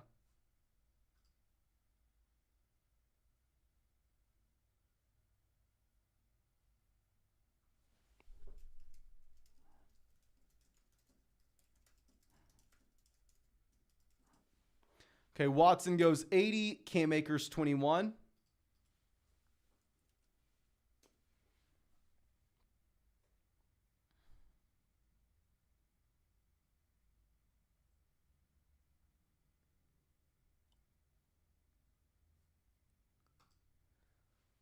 Okay, so I know what a lot of people would do here is a lot of people would go ahead and reach on Anthony Richardson. That's probably the correct thing. But I've seen in a lot of these drafts, Richardson make it past pick 100. I think that There's a non-0% chance that Anthony Richardson actually makes it back around to us when we have Taylor Pittman. If I didn't have Lamar, I'd be fine going through and reaching on him. Instead, I may actually double tap the running back position here. I think a lot of other people would say you also want to be looking at Bateman, Zay Flowers to pair up with Lamar Jackson. To be honest with you, I just think that Bateman and Zay Flowers are bad selections in this range. And I know that's hard-hitting analysis that nobody cares about at all. So we'll go ahead. We will take the running backs and make a massive mistake. And we'll see what makes it back around to us in round 9. But yeah, let's see. So if we go RB here, we're definitely setting ourselves up with a 2-5, probably 8-3 build. Say 2-5-8-3. So running back, we have Taylor, Etienne, Rachaad White, James Conner. Quarterback, we have Lamar Jackson. Wide receiver, we have Adams, Pittman, as well as Jackson, Smith, and Jigba.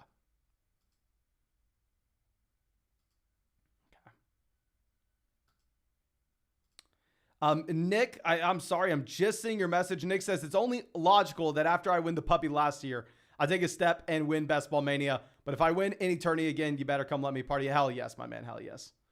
But the chat is spazzing out again. Okay, let's move this down.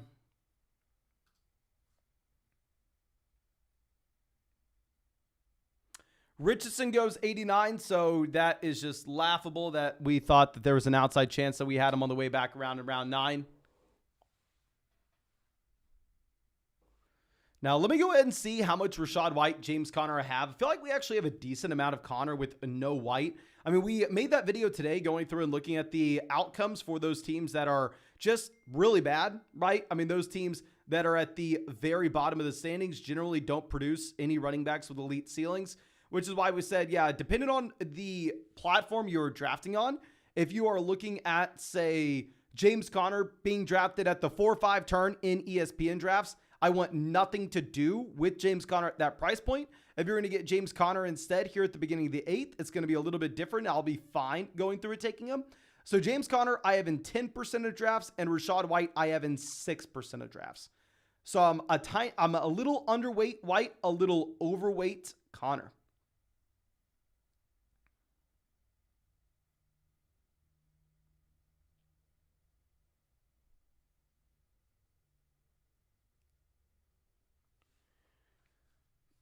Okay, let me move this around. James Cook, Kamara go. So obviously at this point, what we are wanting to see is we are wanting to see wide receivers make it back around to us. We're really going to hit 600 likes in this live stream, aren't we?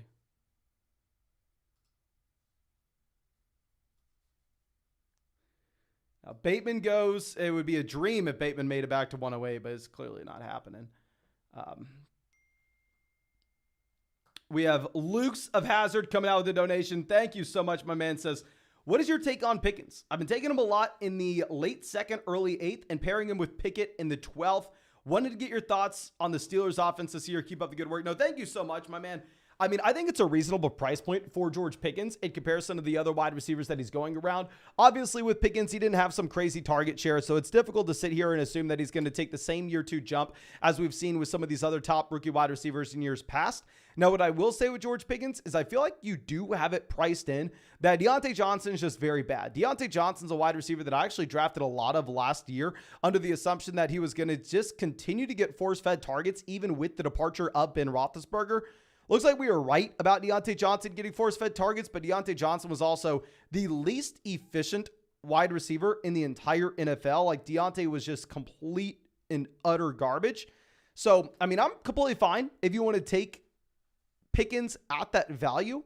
Now, at the same time, if you're going to be looking at Kenny Pickett, I would say it seems like a pretty expensive price point to be taking Kenny Pickett. I mean, Kenny Pickett, ADP 171. I would try not to reach as much on Pickett, but I'm completely fine with where you're taking George Pickens. Matt says, when the 2023 tight end 1 goes at 59, typing is hard. Assuming you're saying George Kittle, the tight end 1. Hey, I'll say. As long as the Chiefs, Eagles, Bills, Chargers, as long as one of those teams don't trade for Trey Lance for the quarterback upgrade, if Lance stays in San Francisco, I'm rooting for you, my man. I'm rooting for it. Okay. Now, Thomas off the board. Let's swing this around. So here, Prod was the team that took the combo of Pollard as well as CeeDee Lamb. Going to get Dak Prescott to double stack those options. At least I'm assuming. We'll see.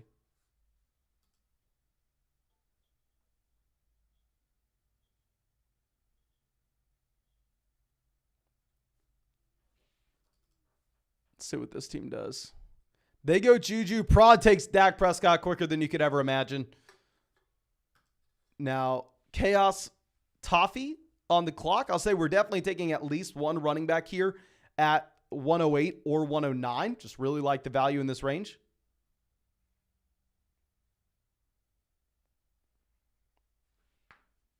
They go Dylan. We are going to go ahead and take Zach Charbonnet, and I'll tell you what a smart person does and what we do. A smart person goes Odell Beckham Jr. because they have Lamar Jackson and they want to go through and they want to build in the correlation in their lineup. Now, that's what a smart person does. But specifically, I dropped Lamar Jackson for the rushing upside, not necessarily passing volume, and I think you can get some pretty big spike weeks from Lamar even without one of his pass catchers popping off. And I definitely prefer Pat Freiermuth over Odell Beckham Jr. this next season. So I will be an idiot, per usual, and I will go ahead and take Pat Freiermuth. What I like about taking Pat Freiermuth here as well is, honestly, I'm kind of confident enough with Pat Freiermuth where I think Freiermuth can unlock the ability for us to only draft 2 tight ends. Now, it's definitely not something that we are plan A with, right? Like, I'm not sitting here saying we're taking only 2 tight ends no matter what, but it's going to be a possibility for us. So now this gives us the ability to go 2-5-9-2 and have 9 wide receivers with the wide receivers of Adams, Pittman, JSN, running backs, Taylor, Etienne, Rashad White, James Conner, Zach Charbonnet. Quarterback, we have Lamar Jackson, and tight end, we have Pat Freiermuth. So at this point, what we're really wanting to see is we are wanting to see running backs go off the board.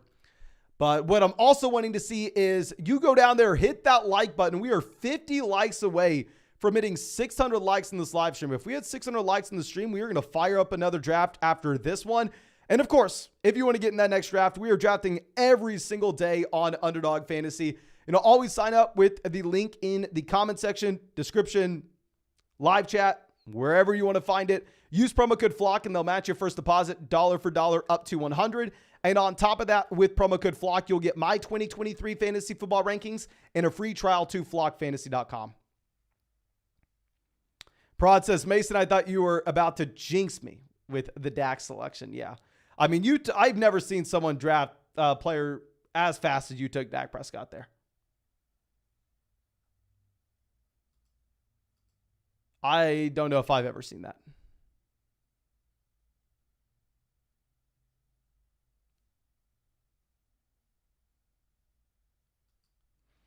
Now, Devon Achane off the board here, 113.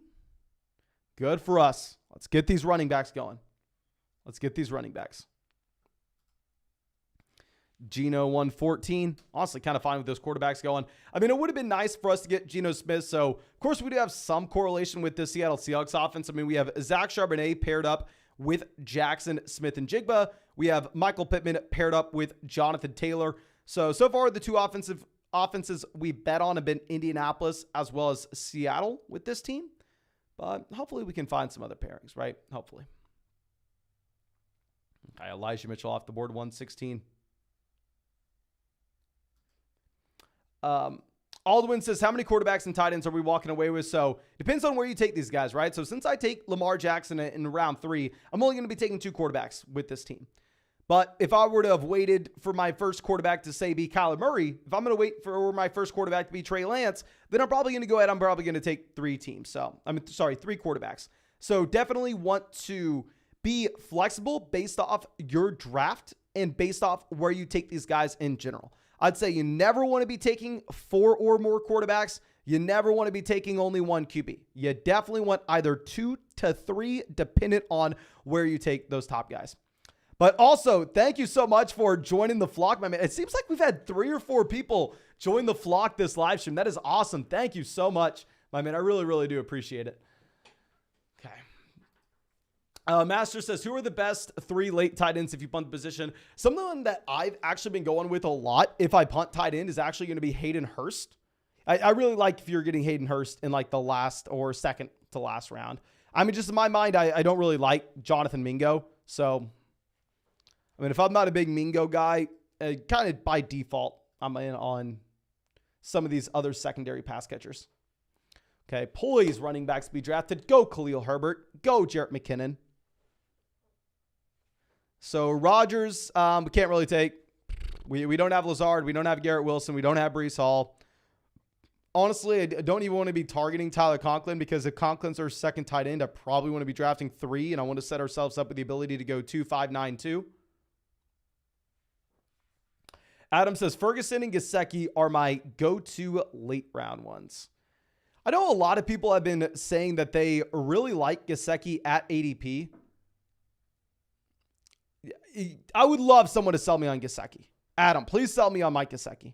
I would love it.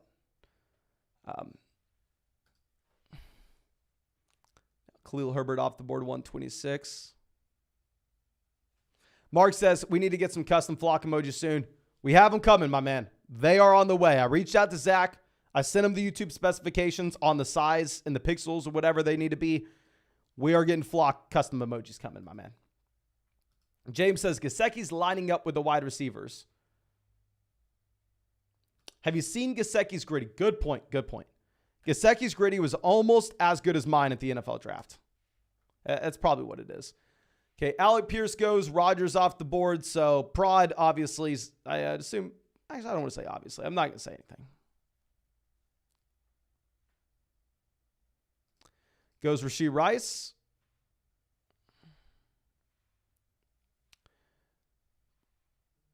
We will go wide receiver and tight end to set ourselves up with a spot that we don't have to take another tight end.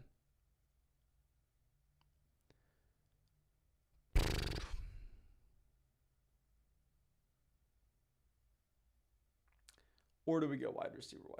No, these wide receivers are all the freaking same. I guess it's another Jonathan Mingo team. Dear God. Why do y'all make me take Jonathan Mingo?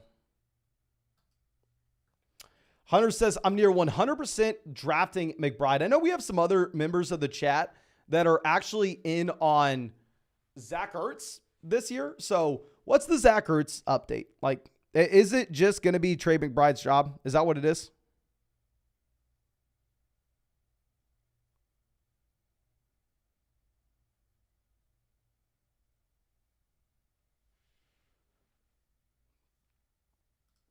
Anthony says, Ertz is coming back. Why McBride? This is what I'm wanting to know. Okay, so let's show off this team. Weird. I'll say that. This team is, I don't want to say good, but it is weird. I'll say this team's bad, okay? We've had enough good teams on the live stream as of late to confidently say that this is one of the worst teams. So wide receiver, we have Adams, Pittman, Jackson Smith-Njigba, Jonathan Mingo. Running back, we have Taylor, Etienne, Rashad White, James Conner, Zach Charbonnet. Quarterback, we have Lamar. Tight end, we have Pat Frymuth and Dalton Schultz. So we are going to be going ahead and taking wide receiver through the next few rounds. We're going to take one more quarterback with this team, and every other spot will be a wide receiver. But Ruff says, we have any 3, 4, 8, 3 lineups? I've had some drafts where I've taken like 6 wide receivers in a row to start the draft. And if I take like 6 wide receivers in a row to start the draft, I've had some like 3, 5, 7, 3 lineups. I don't know if we've had any specific 3, 4, 8, 3 lineups. I think specifically in drafts where I've gone like 6, 7 wide receivers straight, or maybe even 5 wide receivers straight, I've mixed in some 3, 5, 7, 3 builds. Okay. Adam says, Patriots have a new OC. Mac Jones loves the offensive coordinator, and tight ends are great in Bill O'Brien's offense. Hopefully.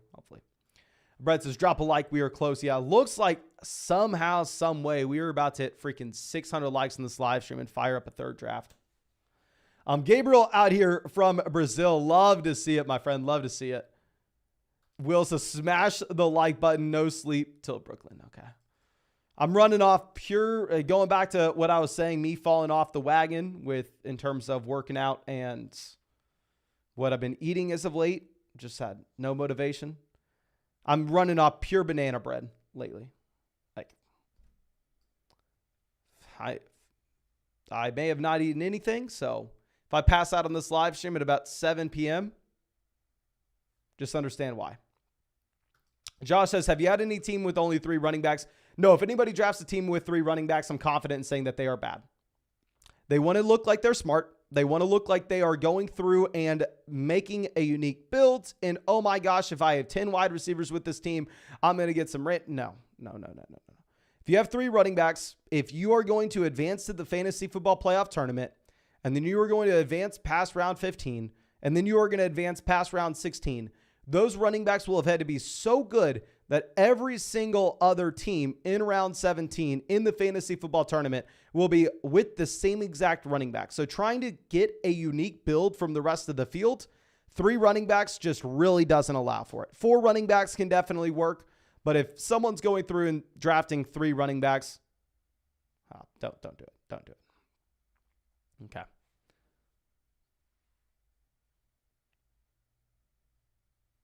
Now, Brock Purdy off. So we're going to go ahead. We're just going to take wide receivers, and we will be fortunate enough to take someone that we don't like at all. We'll take Jalen freaking Hyatt.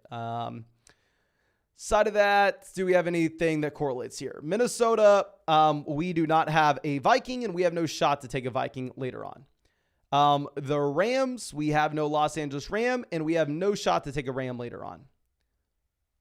Marquez Valdes-Scantling, I don't like Marquez. We'll go ahead and we will take Van Jefferson here at big 157.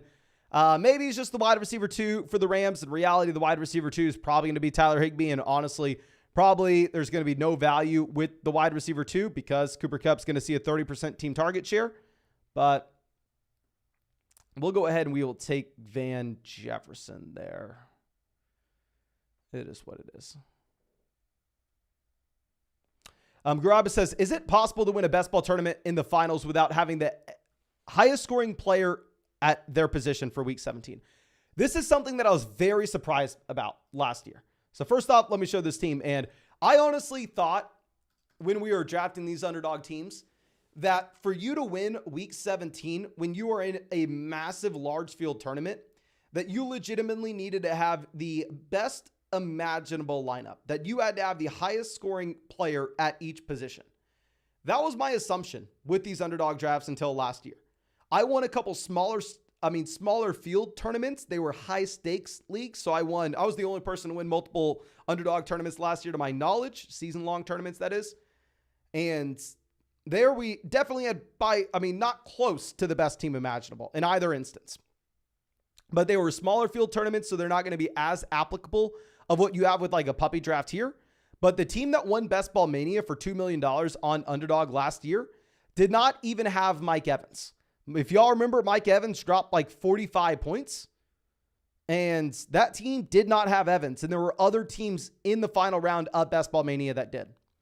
So it's actually not the case where you think, you would naturally think that you have to have the highest scoring player in the best possible lineup imaginable. If you're looking at the overall structure of this, which is a $5 buy-in, 225,000 entrants, $150,000 prize, first place prize.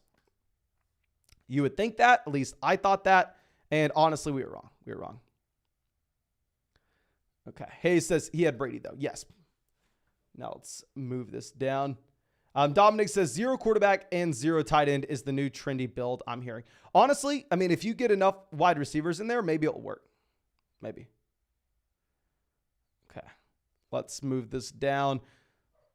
So not good for us to see all these wide receivers go off the board in round 14. Obviously, we are dying for a wide receiver here.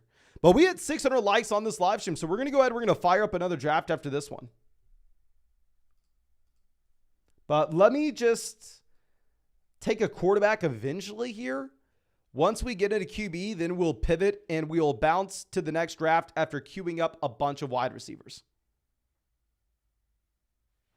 New account says, will DJ Chark be a wide receiver 1 this year? No way in hell DJ Chark's going to be a wide receiver 1.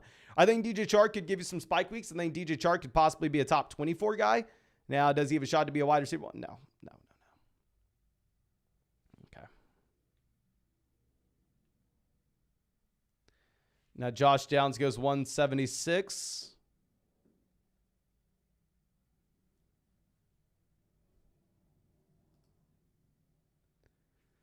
Kyler goes say Hodgins. Hodgins would have been in play for us. I mean, he would have paired up with Hyatt nicely. So here's the dilemma that we're in, right? Bryce Young pairs up with Jonathan Mingo for us, and it would be nice to get that stack in there, and this is a team that so desperately needs correlation. I mean, the only correlating assets that we have right now, are Michael Pittman, Jonathan Taylor, and then Zach Charbonnet, Jackson Smith, and Jigba. I mean, this team is piss poor when it comes to correlation. I mean, now we're going to have John Mechie and Dalton Schultz as well. But so here's my dilemma. This is what a smart person does.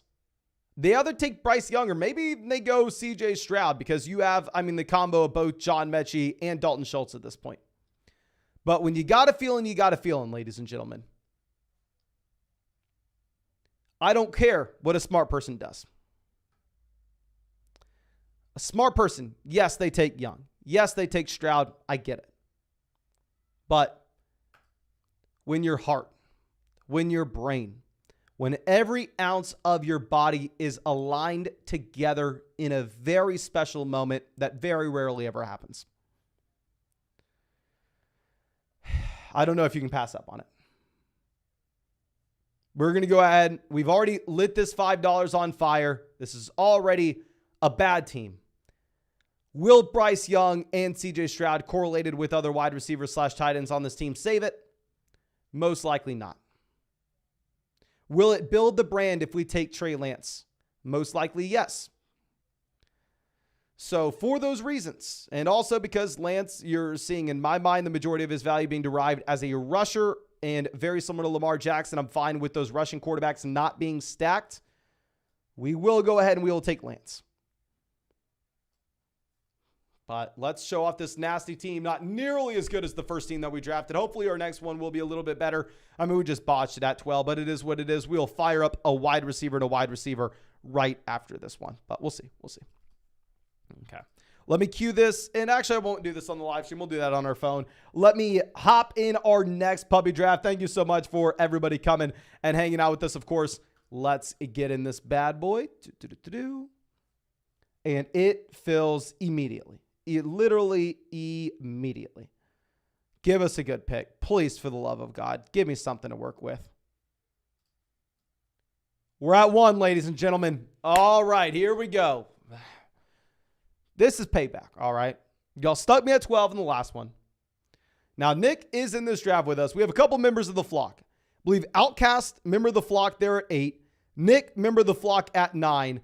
Doc79, long time no see, in there at 10. Dark Horse at 7.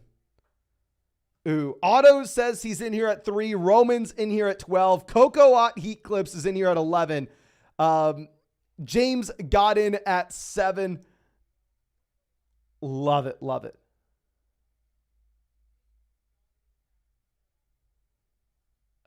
dear God. Yeah, Tyler at 4. This is an all flock draft. Okay. We will definitely need to adjust and we will need to get ready for it, but we do not have to be overthinking this. We can just go ahead and we could take Justin Jefferson here at pick 1. Be excited about the Justin Jefferson selection, of course. And okay. Is this marking the beginning, ladies and gentlemen? Y'all know as we get closer to the season, like all of August, at the beginning of September especially, we're going through and every single day we are streaming 3 to 4 underdog drafts. I told myself that we would start these early this year. We started this in April, streaming every single day. I told myself we were only going to be doing 1 to 2 a day, and so far we've stuck to that pretty strongly. This is our what? Third?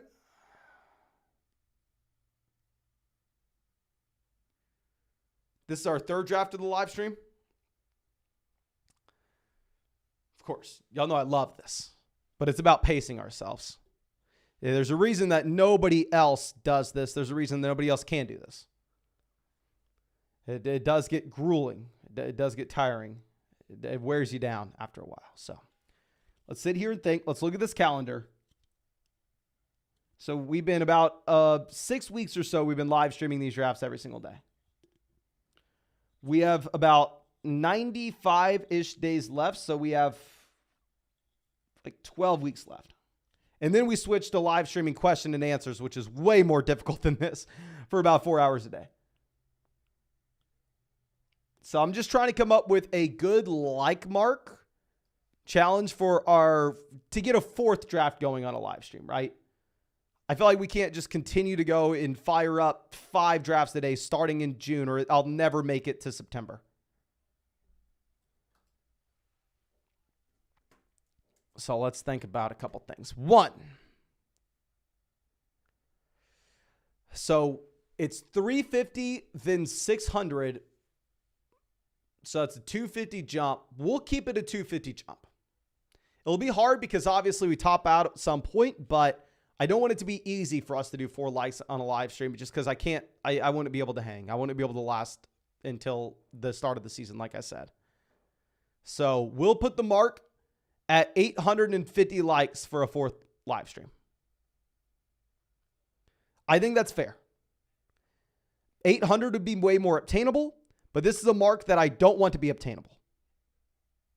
Yes. Adrian says we can't hang, and you're 100% correct, my friend.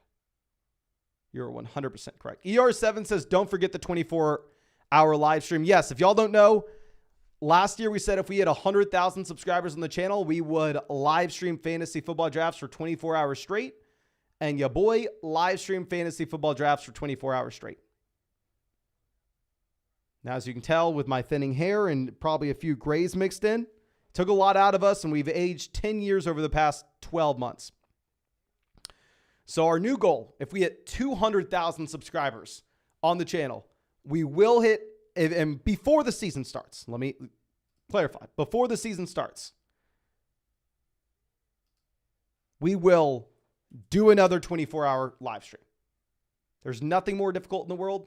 I'm just kidding, obviously. It honestly wasn't that difficult. I just lost my voice. That was the difficult part about it. But we will do a 24-hour live stream if we hit 200,000 subs. So, of course, if you want to help us get there, 1, if you're not subscribed to the channel, what the hell are you doing? 2, drop a like on this live stream.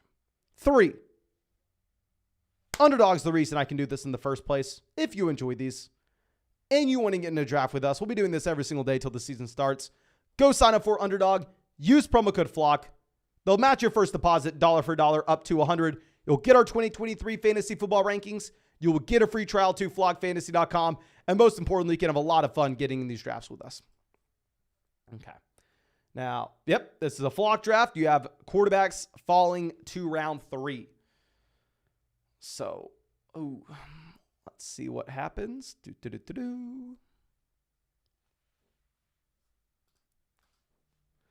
Mahomes goes. We will take Josh Allen. I'm sorry, we'll take Jalen Hurts. I'm an idiot. Jalen Hurts is my quarterback 1 this year, just in case you don't know. And I will go ahead, and I've already taken a ton of Derrick Henry. You can sit here and you can scream at me, Mason, Derrick Henry's the pick you want. Mason, you want Derrick Henry over Josh Jacobs. I've taken so much Derrick Henry, it's not even funny. Derrick Henry is a 29-year-old running back in a piss-poor offense who has very real red flags. So if I'm going to look at this, I'm fully willing to admit Derrick Henry has massive red flags, and I have Derrick Henry in 17% of my drafts. I have Josh Jacobs in 10% of my drafts.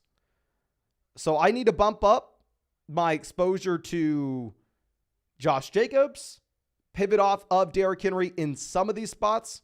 So we'll go ahead. We'll take Jacobs at 25. We'll start with, in my mind, the potential wide receiver 1 overall, quarterback 1 overall, and running back 1 overall. Okay. Let's see. Adam says, isn't Jacobs in a bad offense? Yes, but so is Derrick Henry, my friend. So is Derrick Henry. Chuck says it was Isaiah Rodgers, the Colts guy that gambled. Hell. At least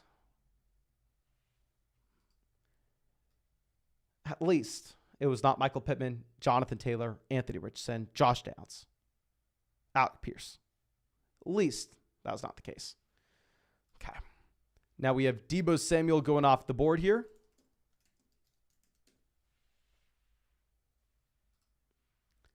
Amari goes 33. Like I said, I'm done drafting Amari in the third round. Until Deshaun Watson signs, I'm not taking Amari Cooper in the third round. Right now, Vegas Sportsbooks have the most likely landing spot currently for Deshaun Watson as the Cleveland Browns. I'm sorry, not Deshaun Watson, DeAndre Hopkins. This is what you can see is happening. We're in our third draft, maybe pushing a fourth. So, with the threat of Hopkins going over to Cleveland, I will pivot on Amari, pass on him here, and once Hopkins goes elsewhere, then I'll be completely fine drafting Amari Cooper in this range. I don't think he's going to be going much higher than this regardless of where Hopkins goes. And we had some people asking what was the Raiders over-under on wins. The Raiders are currently sitting at 7.5 for the vast majority of sportsbooks. So the Raiders are at 7.5, and the Tennessee Titans are at 7.5 as well. Obviously, it's dependent where you're looking. Both lines are juiced to the under. So both teams are supposed to be bad. But at the same time, that's why Derrick Henry and Josh Jacobs are going round 3. Okay. Isaac says, on my first break for the day and managed to sneak in for part of the draft. Great start. Thank you, my man. Let me know, where do you work? Let me know, everybody in the live chat real quick. We did this the other day. Really cool answers. Obviously, I don't have a real job, so it's cool to hear, the real jobs that members of the flock actually have. So please, in the chat, let me know, what is your job? Everybody, please spam it. We have almost 600 people here. Let's get 600 messages. See if we have any crossover. So Justin Fields goes 41. Perfect for us, of course. It's painful to see Justin Fields make it there in the 5th round when you already took Jalen Hurts, Mahomes, or Josh Allen. Okay. Boss Quan says Lowe's, my man. I've been going to Lowe's too often as of late. Benjamin says real estate, dentist, electrician. I work at a sports book in Arizona. Oh, that's really cool. Legal consulting, biostatistician, graduate school chemist. We actually had a graduate school chemist go to the Flock meetup last year, which was cool. Electrician, Honda, high school, special needs school. Oakhart Dairy Crane operator, high school physics. I love my high school physics teacher. Phone repair, IT support, college, air traffic controller, UCSD student life baby, teacher, firefighter, college student, school, IT graphic design, country club, civil engineer, Hooters. Oh, Josh is schooling everybody here. All right, let's swing this back around. We'll go ahead. We'll take a couple wide receivers. When you only have one wide receiver through the first 3 rounds, you're kind of forced to take wide receiver here at the 4-5 turn. So we'll take DJ Moore and Christian Kirk. Yes, we talked a lot of crap about DJ Moore whenever it came to him going at the 3-4 turn previously. Yes, I understand. We made a video saying DJ Moore was one of the worst picks at the wide receiver position when he was going before Mike Williams, before DeAndre Hopkins, before Jerry Jeudy, well before Christian Watson, before Keenan Allen, before Terry McLaurin, before Drake London. But now that DJ Moore falls here, when you're in a lot of these drafts getting DJ Moore in the 5th round, I am fine drafting DJ Moore now, whereas, yes, we were calling him the worst pick in fantasy previously, or the worst wide receiver pick in fantasy. Now that title belongs to Kadarius Toney. Okay. Tesla says Team 3 with the Wizardry. Okay, so what does Team 3 do here? Yeah, they decided to pass on Burrow in favor of London, and they still get Burrow on the way back around at 51, seeing the fact that we have Mahomes and Jalen Hurts there. And, they can assume that the Jamar Chase team is not going to go through and take Joe Burrow there at either 47 or 50 whenever they took Patrick Mahomes at 23. Okay.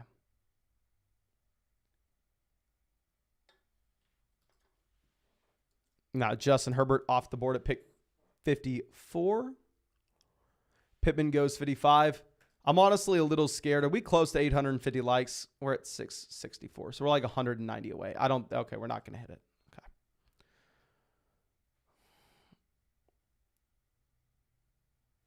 Okay, let's move this down. Walker goes 56. Let's swing this back around.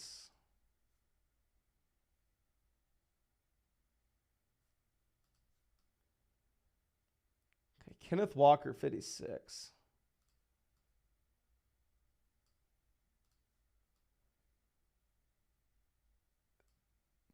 I'm just trying to see. We have a very well-balanced team. The only thing that we're really rooting for, of course, when we have Jalen Hurts, we're really wanting Dallas Goedert on the way back around. That's like the only thing that we are rooting for here.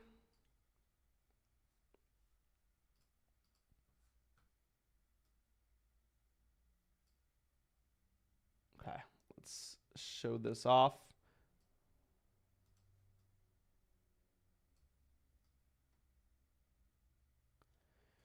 Now we have JSN going 58, Brandon Ayuk 59. I mean, specifically because we do go wide receiver at the 4-5 turn. I mean, I'm kind of fine if we see these guys go off. We do have our anchor wide receiver there with Justin Jefferson off the board at 1. Lockett goes 60. I have taken very little Tyler Lockett in these drafts. I was fine with them with where his price opened up in these contests, but now that Tyler Lockett's risen to be like an early 6th round pick, I am just very, very rarely ever going to take Tyler Lockett.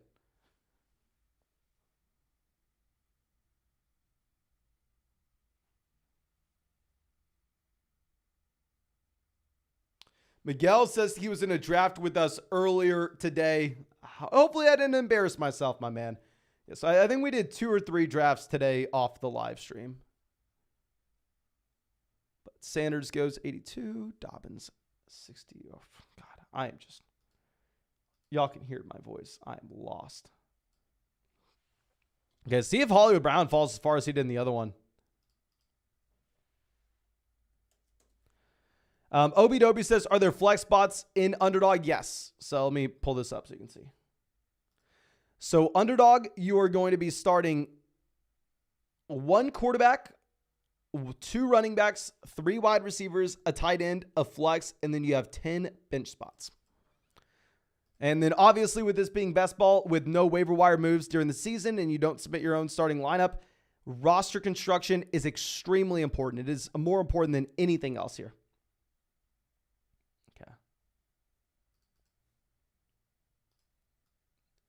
Okay, Pierce, Pitts. So Kyle Pitts going off, not great for us. 1, I'd really liked having Kyle Pitts make it to us at 72. And 2, it makes it a little less likely that Dallas Goedert is going to make it back to us. So we'll see. Trevor Lawrence off at 66. Lawrence would have been a fun selection for us at 72 to pair up with Christian Kirk, even though we already had Jalen Hurts. This is what we're looking at, ladies and gentlemen. If Goddard goes and we can't pair Jalen Hurts with Dallas Goedert, in that case, we'll have to go through and we'll have to move DeAndre Swift up a bit. Dalvin goes 69. So if we manage to pair up Jalen Hurts as well as Dallas Goedert, I'm going to be fine not taking DeAndre Swift here. So if Goddard goes, we take DeAndre Swift, Treylon Burks. If Goddard does not go, we go Dallas Goedert, Treylon Burks.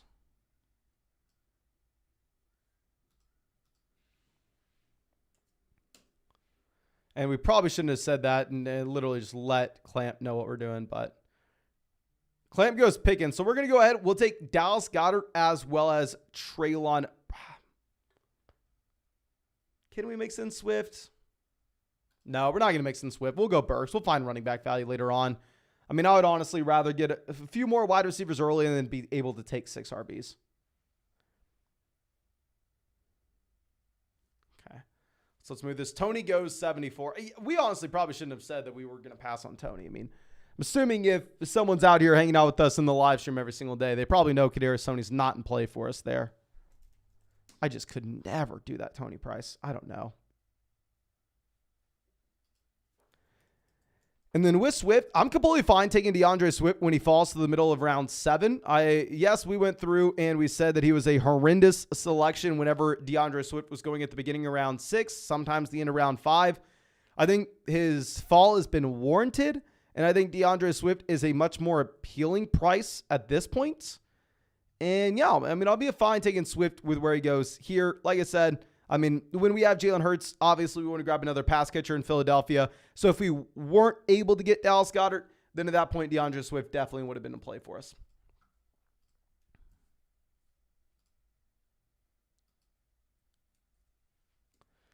Nick says, how far would Tony have to fall for you to take him? Say round 8, I'm fine taking Tony. I just think that Tony, Sky Moore, and Rashee Rice are all way closer than the market indicates. Like, I'll be happy targeting Sky Moore and Rashee Rice where they go and just passing on Tony. Okay, Pacheco 82. Pacheco is someone that I'm starting to draft as well. As long as Pacheco dodges Zeke, Dalvin, Hunt, Fournette, I think Pacheco's a strong pick here. Now, of course, the question is, does he dodge those players? I have no idea the answer to that question, but Christian says, who is the best wide receiver in Kansas City for PPR? So, of course, I mean, these are two different questions. Who would I be drafting in Kansas City? Who we already said I'd be drafting Sky Moore and Rashee Rice. If I had to bet $100 on who would score the most points in fantasy drafts this next season between Kadarius Toney, Rashee Rice, as well as Sky Moore, I would bet on Kadarius Toney. Now, the question is, do I bet on round 6, round 7, Kadarius Toney? I mean, the majority of these drafts, he goes round 6. Or do I go through and instead bet on Sky Moore, Rashee Rice 6, 7 rounds later? So, I don't know. Okay. So, Steve telling us to look at pick 12's opening picks, Bijan and Adams. I mean, no, I'm completely fine taking Bijan Robinson here. Like I said, when I went through and whenever I made that video saying, yeah, I haven't drafted Bijan Robinson at all, I think he's a bad pick at ADP. I mean, it's very dependent on where these guys go. Very similar to how I thought DJ Moore was a horrendous selection when he went at the 3-4 turn. I mean, Bijan Robinson, up until like the past week, has been consistently going picks 4, 5, 6, 7. Now you're seeing Bijan Robinson fall a lot closer to Saquon Barkley, Jonathan Taylor, Austin Eckler, which is in my mind where he should be going. I'm completely fine Taylor at 12. Completely fine with it. Okay. Adam says, ever taken Richardson ahead of ADP? I'm getting a lot of Richardson behind his ADP, to be honest. Like, Richardson steamed up at the very beginning, and people were overdrafting him, and you've actually seen that ADP fall significantly. Like, let me go through and look at the amount of Anthony Richardson that I've drafted. And I was drafting Richardson ahead of ADP at the very beginning of these contests, but now I have Anthony Richardson in 7%. And I feel like I've almost exclusively only taken him after he's fallen, at least over the past like 3 weeks. Nick says Richardson and Dak fall all the time. Yeah, I mean, I have a decent amount of Dak as well, and I never really take Dak at or ahead of ADP.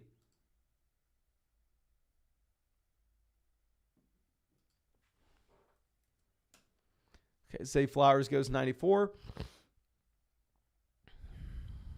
I don't want to say anything. I have no idea if this team's watching the live stream or not.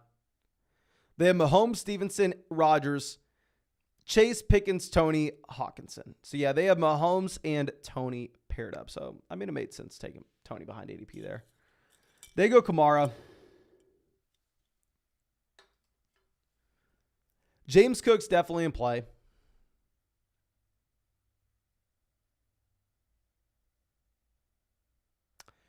I don't know what else we should do. Kamara's the other pick that we generally go with in this range.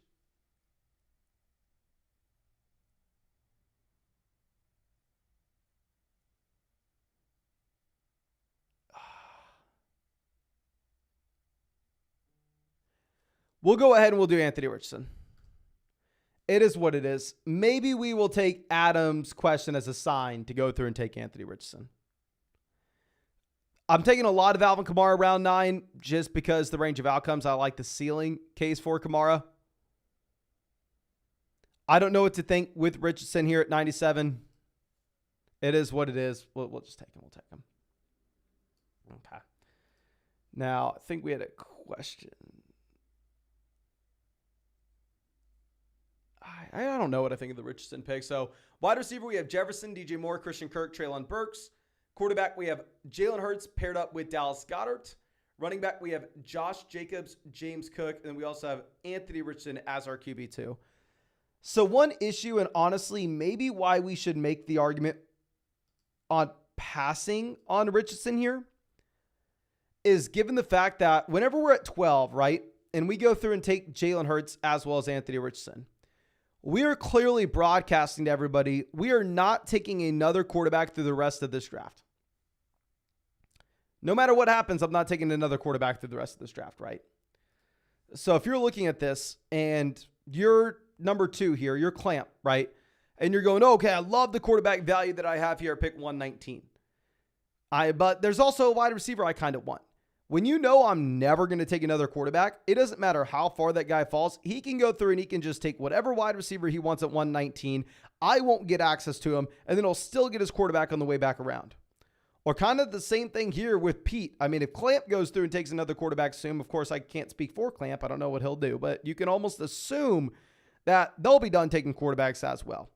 So it does put you in a little bit of a compromising position when you go through and when you take the second quarterback this early, and it's probably not a good thing. But I don't know. Now, Mike says, first year doing best ball. Use your code on Underdog. Do other tournaments open up as the season approaches, like the puppy? Thanks. Thank you so much, my man. And yeah, Underdog has a ton of tournaments. I mean, so far they've had the Bulldog, the Dalmatian, the Puppy 1, the Puppy 2. I mean, they had the Poodle 1, the Poodle 2. Last year, they did a lot of Pomeranian drafts, which were $3 buy-ins, 0 rake as well, which is really, really cool. I mean, to take advantage and get into those drafts. They have obviously Best Ball Mania. So, I mean, yeah, they'll have a ton of drafts. I'm sure they're going to have drafts that I even forget about. They have the Big Dog Draft, which is the largest tournament that I won last year. Yeah, so they'll have a ton of drafts, my man. But thank you so much for joining Underdog with promo code FLOCK. And then make sure you hop in a draft with us soon, my friend, especially when they have the puppy draft and you can just get in for a $5 buy-in, of course. Now, real quick, we are 1 like away from hitting 700 likes in this live stream. If you have not done so already, go down there, hit that like button. If we hit 850, we'll fire up another draft after this one. And if you want to get in that next draft, link in the live chat, link in the description, link in the comment section. Underdog Fantasy, promo code FLOCK. They'll match your first deposit dollar for dollar up to 100. Get my 2023 fantasy football rankings and a free trial to flockfantasy.com. Now, Cousins goes 109. Great to see that, because honestly, if Kirk Cousins would have made it to us, I mean, at pick 120, I probably would have been really hating my life that we decided to take Anthony Richardson at 97 when we had Justin Jefferson. Anthony says, I probably would have gone Richardson or Dak too. The other options were gross. That's the main issue you find when you're sitting here in round 9, round 10. That's why, I mean, I'm going through and even though Alvin Kamara has like a massive red flag, right? Like willing to just go through and take the random swing and see what happens.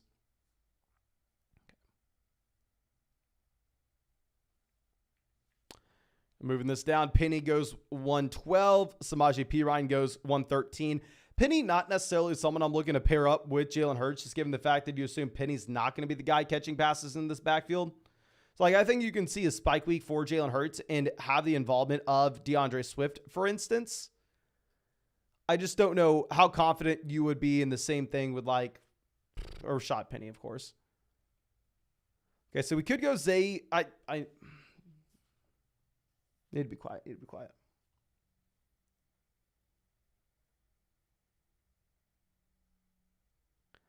Yeah, I'm sorry if being a little boring, being a little quiet here. There are a ton of people in this draft that are watching this live stream. So I really have no other option but to be a little quiet and be a little boring.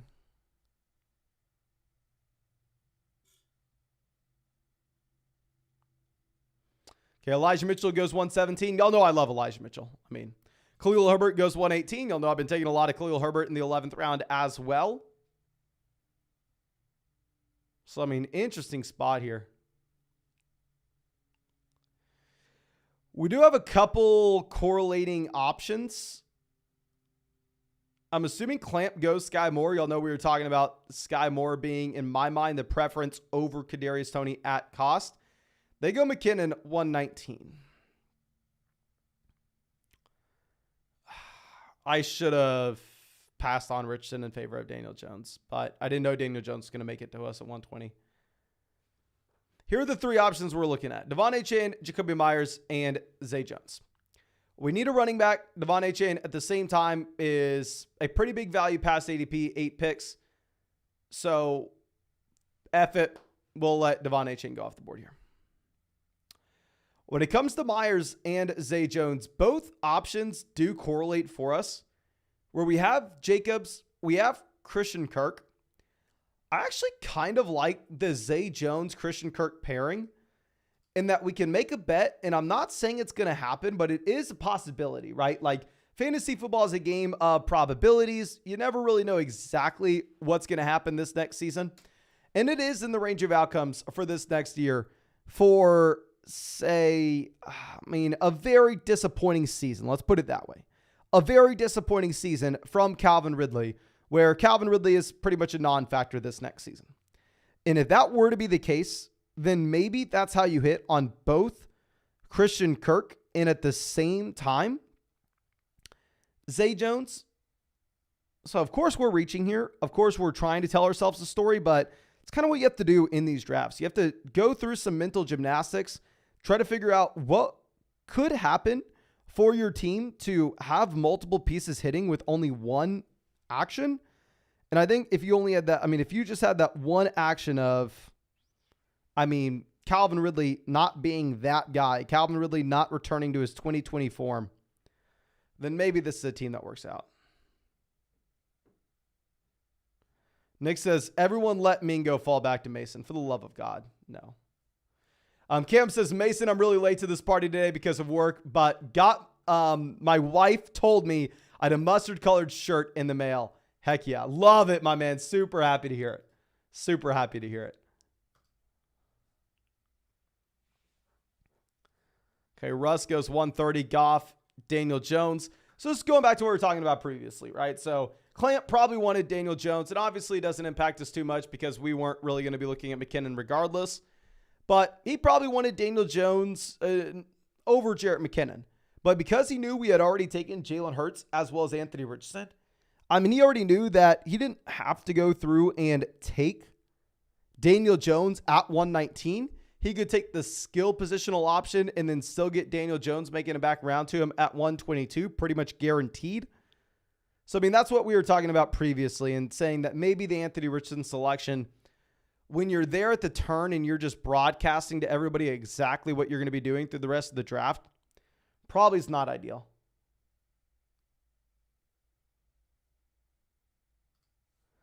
Okay, Romeo Dobbs. Are y'all really going to troll me and make Jonathan Mingo fall?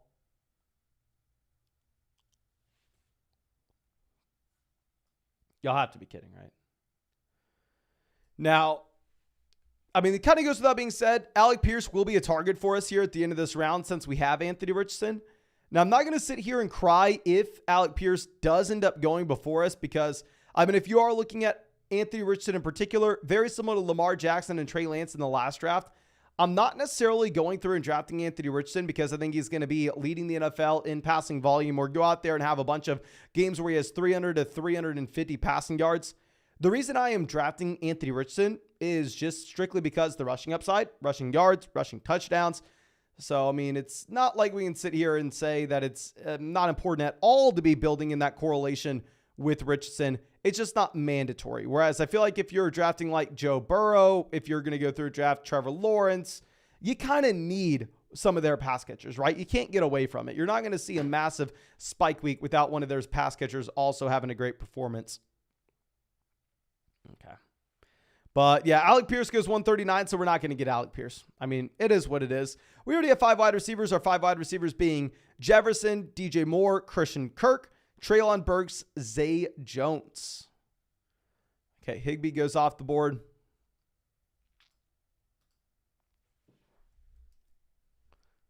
Do not want to say anything here. Lips sealed tight.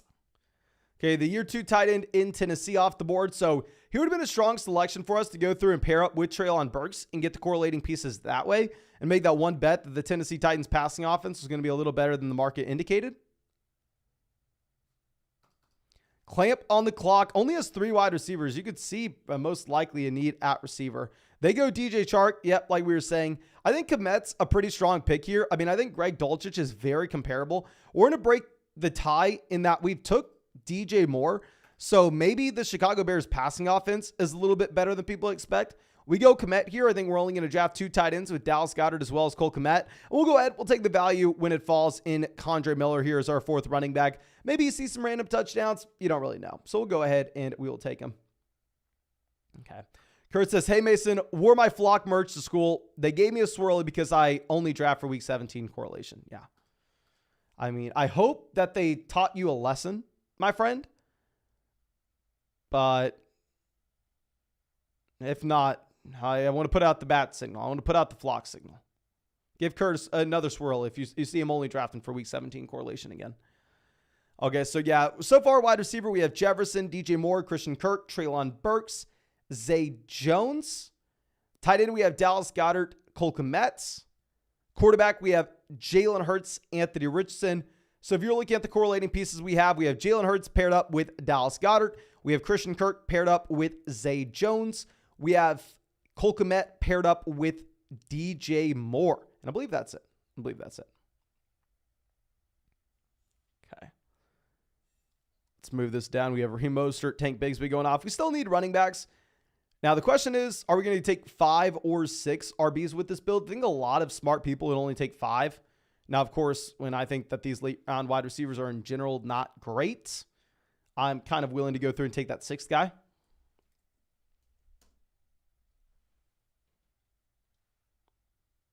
Trey says, 15th round Rondale Moore was peak big brain season for me. Yeah, where does Rondale Moore go now? Rondale Moore going 12th. I mean, I talked about this previously. It's kind of crazy, and I made the mistake of this in our $500 draft, to be honest. We passed on Hollywood Brown at a pretty strong value, even though, like, everybody knew. I mean, it was literally screamed from the top of buildings that DeAndre Hopkins was on the way out in Arizona, right? So, I mean, looking back, obviously hindsight's 2020, but it is kind of crazy the price point that you had both Rondale Moore and Hollywood Brown going with earlier in the year. Okay, now KJ Osborne 156, Jeff Wilson 157.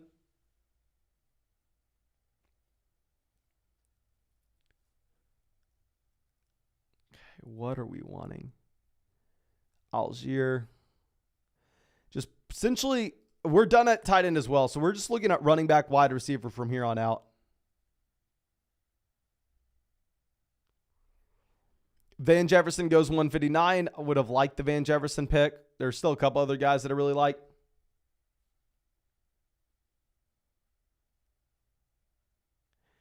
Here's going to be the issue, right?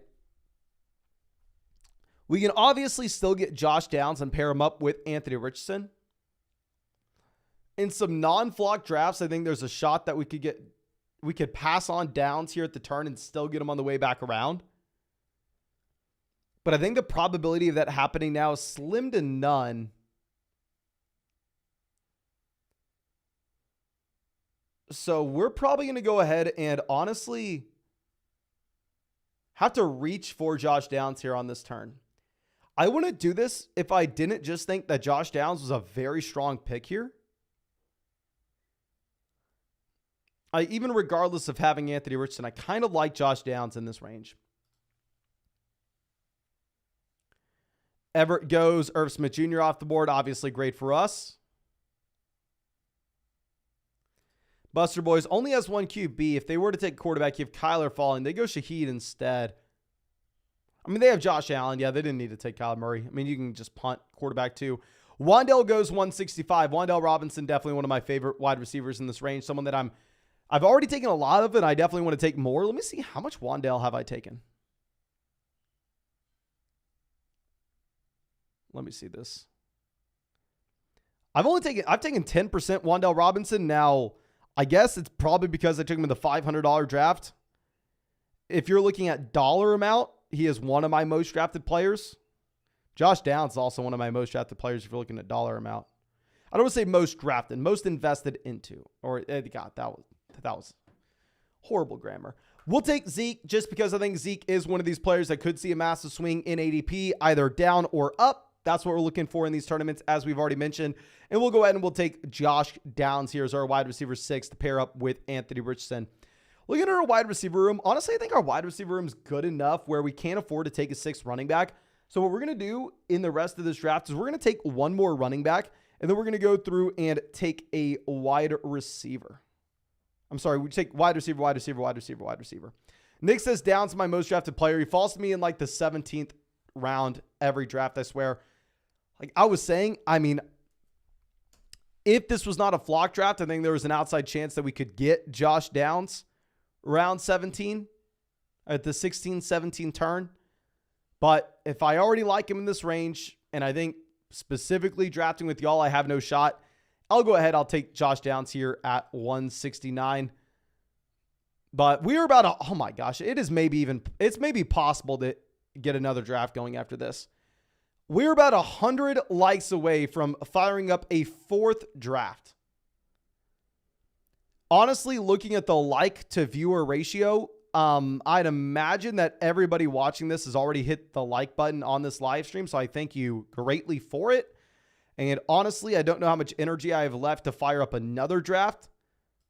So I'm not going to beg for you to hit the like button, but just to let you know, if you do hit that like button, we hit 850, we will fire up another draft after this one. And of course, if you want to get in that next draft, Underdog Fantasy, link in the live chat, use promo code FLOCK, 100% deposit match up to $100. Our 2023 fantasy football rankings and a free trial to flockfantasy.com. Okay. Dominic says, LOL, I liked the video like 2 hours ago now. I know, my man. Now, Dawson knocks off the board. Good for us to see just these tight ends and quarterbacks going. Now, the real question is, do we do it? Do we do it? Now, of course, the answer to this question is no, we do not. The answer to this question is we cannot take Trey Lance on this team where we took Jalen Hurts and Anthony Richardson. But if Lance falls to us, I will confidently say that is the reason we should not have taken Anthony Richardson, and we should have just taken Jalen Hurts and Trey Lance. But let me see how much Trey Lance I have. What's sad is it looks like in my high stakes drafts, I haven't taken, oh no, never mind. I still have a decent amount of Lance. I have Lance in 24% of these drafts. He's my most drafted guy. Lance, my most drafted player at 24%. Okay. Gesicki goes 181. We are going to be taking 2 more wide receivers and 1 more running back.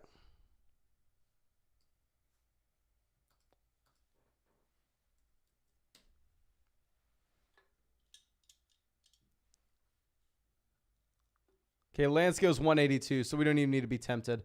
This team goes through and does what we did in the last round. They have Lamar and Lance. I want to look at their team. The team that has Lamar and Lance, because that's the same quarterback pairing that we had, but I wasn't excited about our roster. Now, they had Garrett Wilson, Saquon Barkley at the gate. We took Devontae Adams and Jonathan Taylor at the gate. They took Lamar Jackson, DeAndre Hopkins at the 3-4 turn. We took Lamar Jackson and Travis Etienne at the 3-4 turn.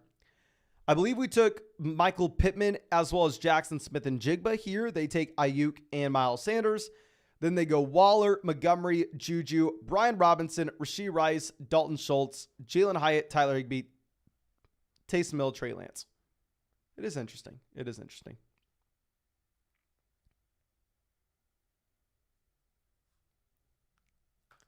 Caesar says, imagine if we could host a tournament with all the viewers, get 1,000 people in.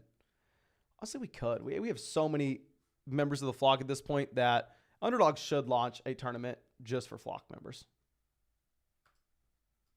I may ask, would y'all like that? If okay, obviously I would have to go and beg Underdog for it, so I'm not going to do it if y'all don't really want it. But would y'all like it if we had like a special flock tournament on Underdog? Let me know if that's something that you'd want in the live chat. And if enough people want it, maybe I can shoot a message. Okay, for sure. I join. Yes, definitely. Yes. Such a good idea. Love it. Would be awesome. Yes, absolutely. For sure. 100%. Absolutely. Okay. Maybe we go ahead and ask for it.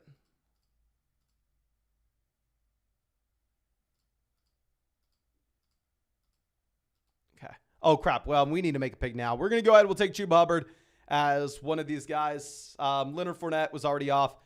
Kareem Hunt, I mix in a lot, but Kareem Hunt, ADP 203, Chuba Hubbard 182. So we'll go ahead and we'll just take him here. Next guy, we'll take Robert Woods.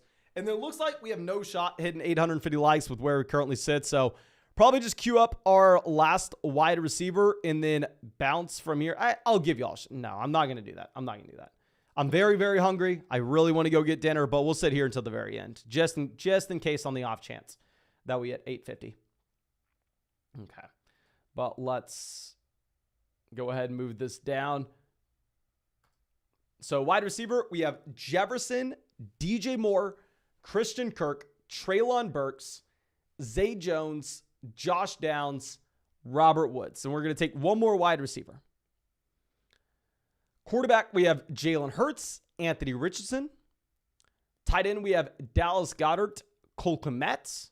Running back, we have Jacobs, James Cook, Devon Achane, Kondre Miller, Ezekiel Elliott, Chuba Hubbard. If you're going to be looking at the correlation that we have with this team, we have Jalen Hurts, Dallas Goedert. We have DJ Moore, Cole Kmet. We have Christian Kirk, Zay Jones. We have Anthony Richardson, Josh Downs. And I believe that is it.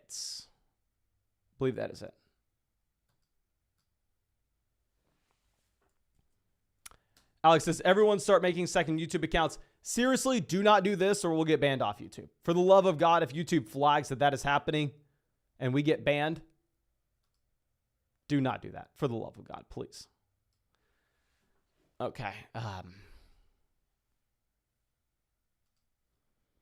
Tim Patrick, Chase Claypool both off. Let's swing this around. Wide receivers have gone. Maybe we pivot over to a third tight end. What's a shot we go a third tight end instead?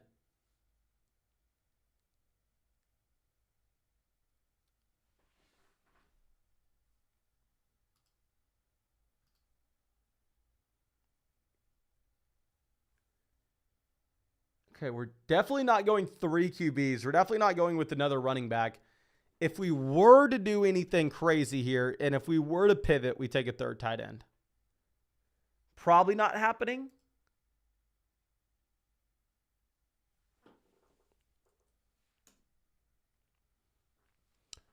Wilson going 208. I know a lot of people have been telling us to go Marvin Jones. I honestly probably won't even go Marvin Jones here. I know a lot of people like him, but I don't know. Like, what's the real reason to go Marvin Jones? Hayden Hurst may make it to us. Wide receiver, we have Jefferson, DJ Moore, Christian Kirk, Treylon Burks, Zay Jones, Josh Downs, Robert Woods. The thing is, of course, a third tight end can always hit your flex spot if you really need them to.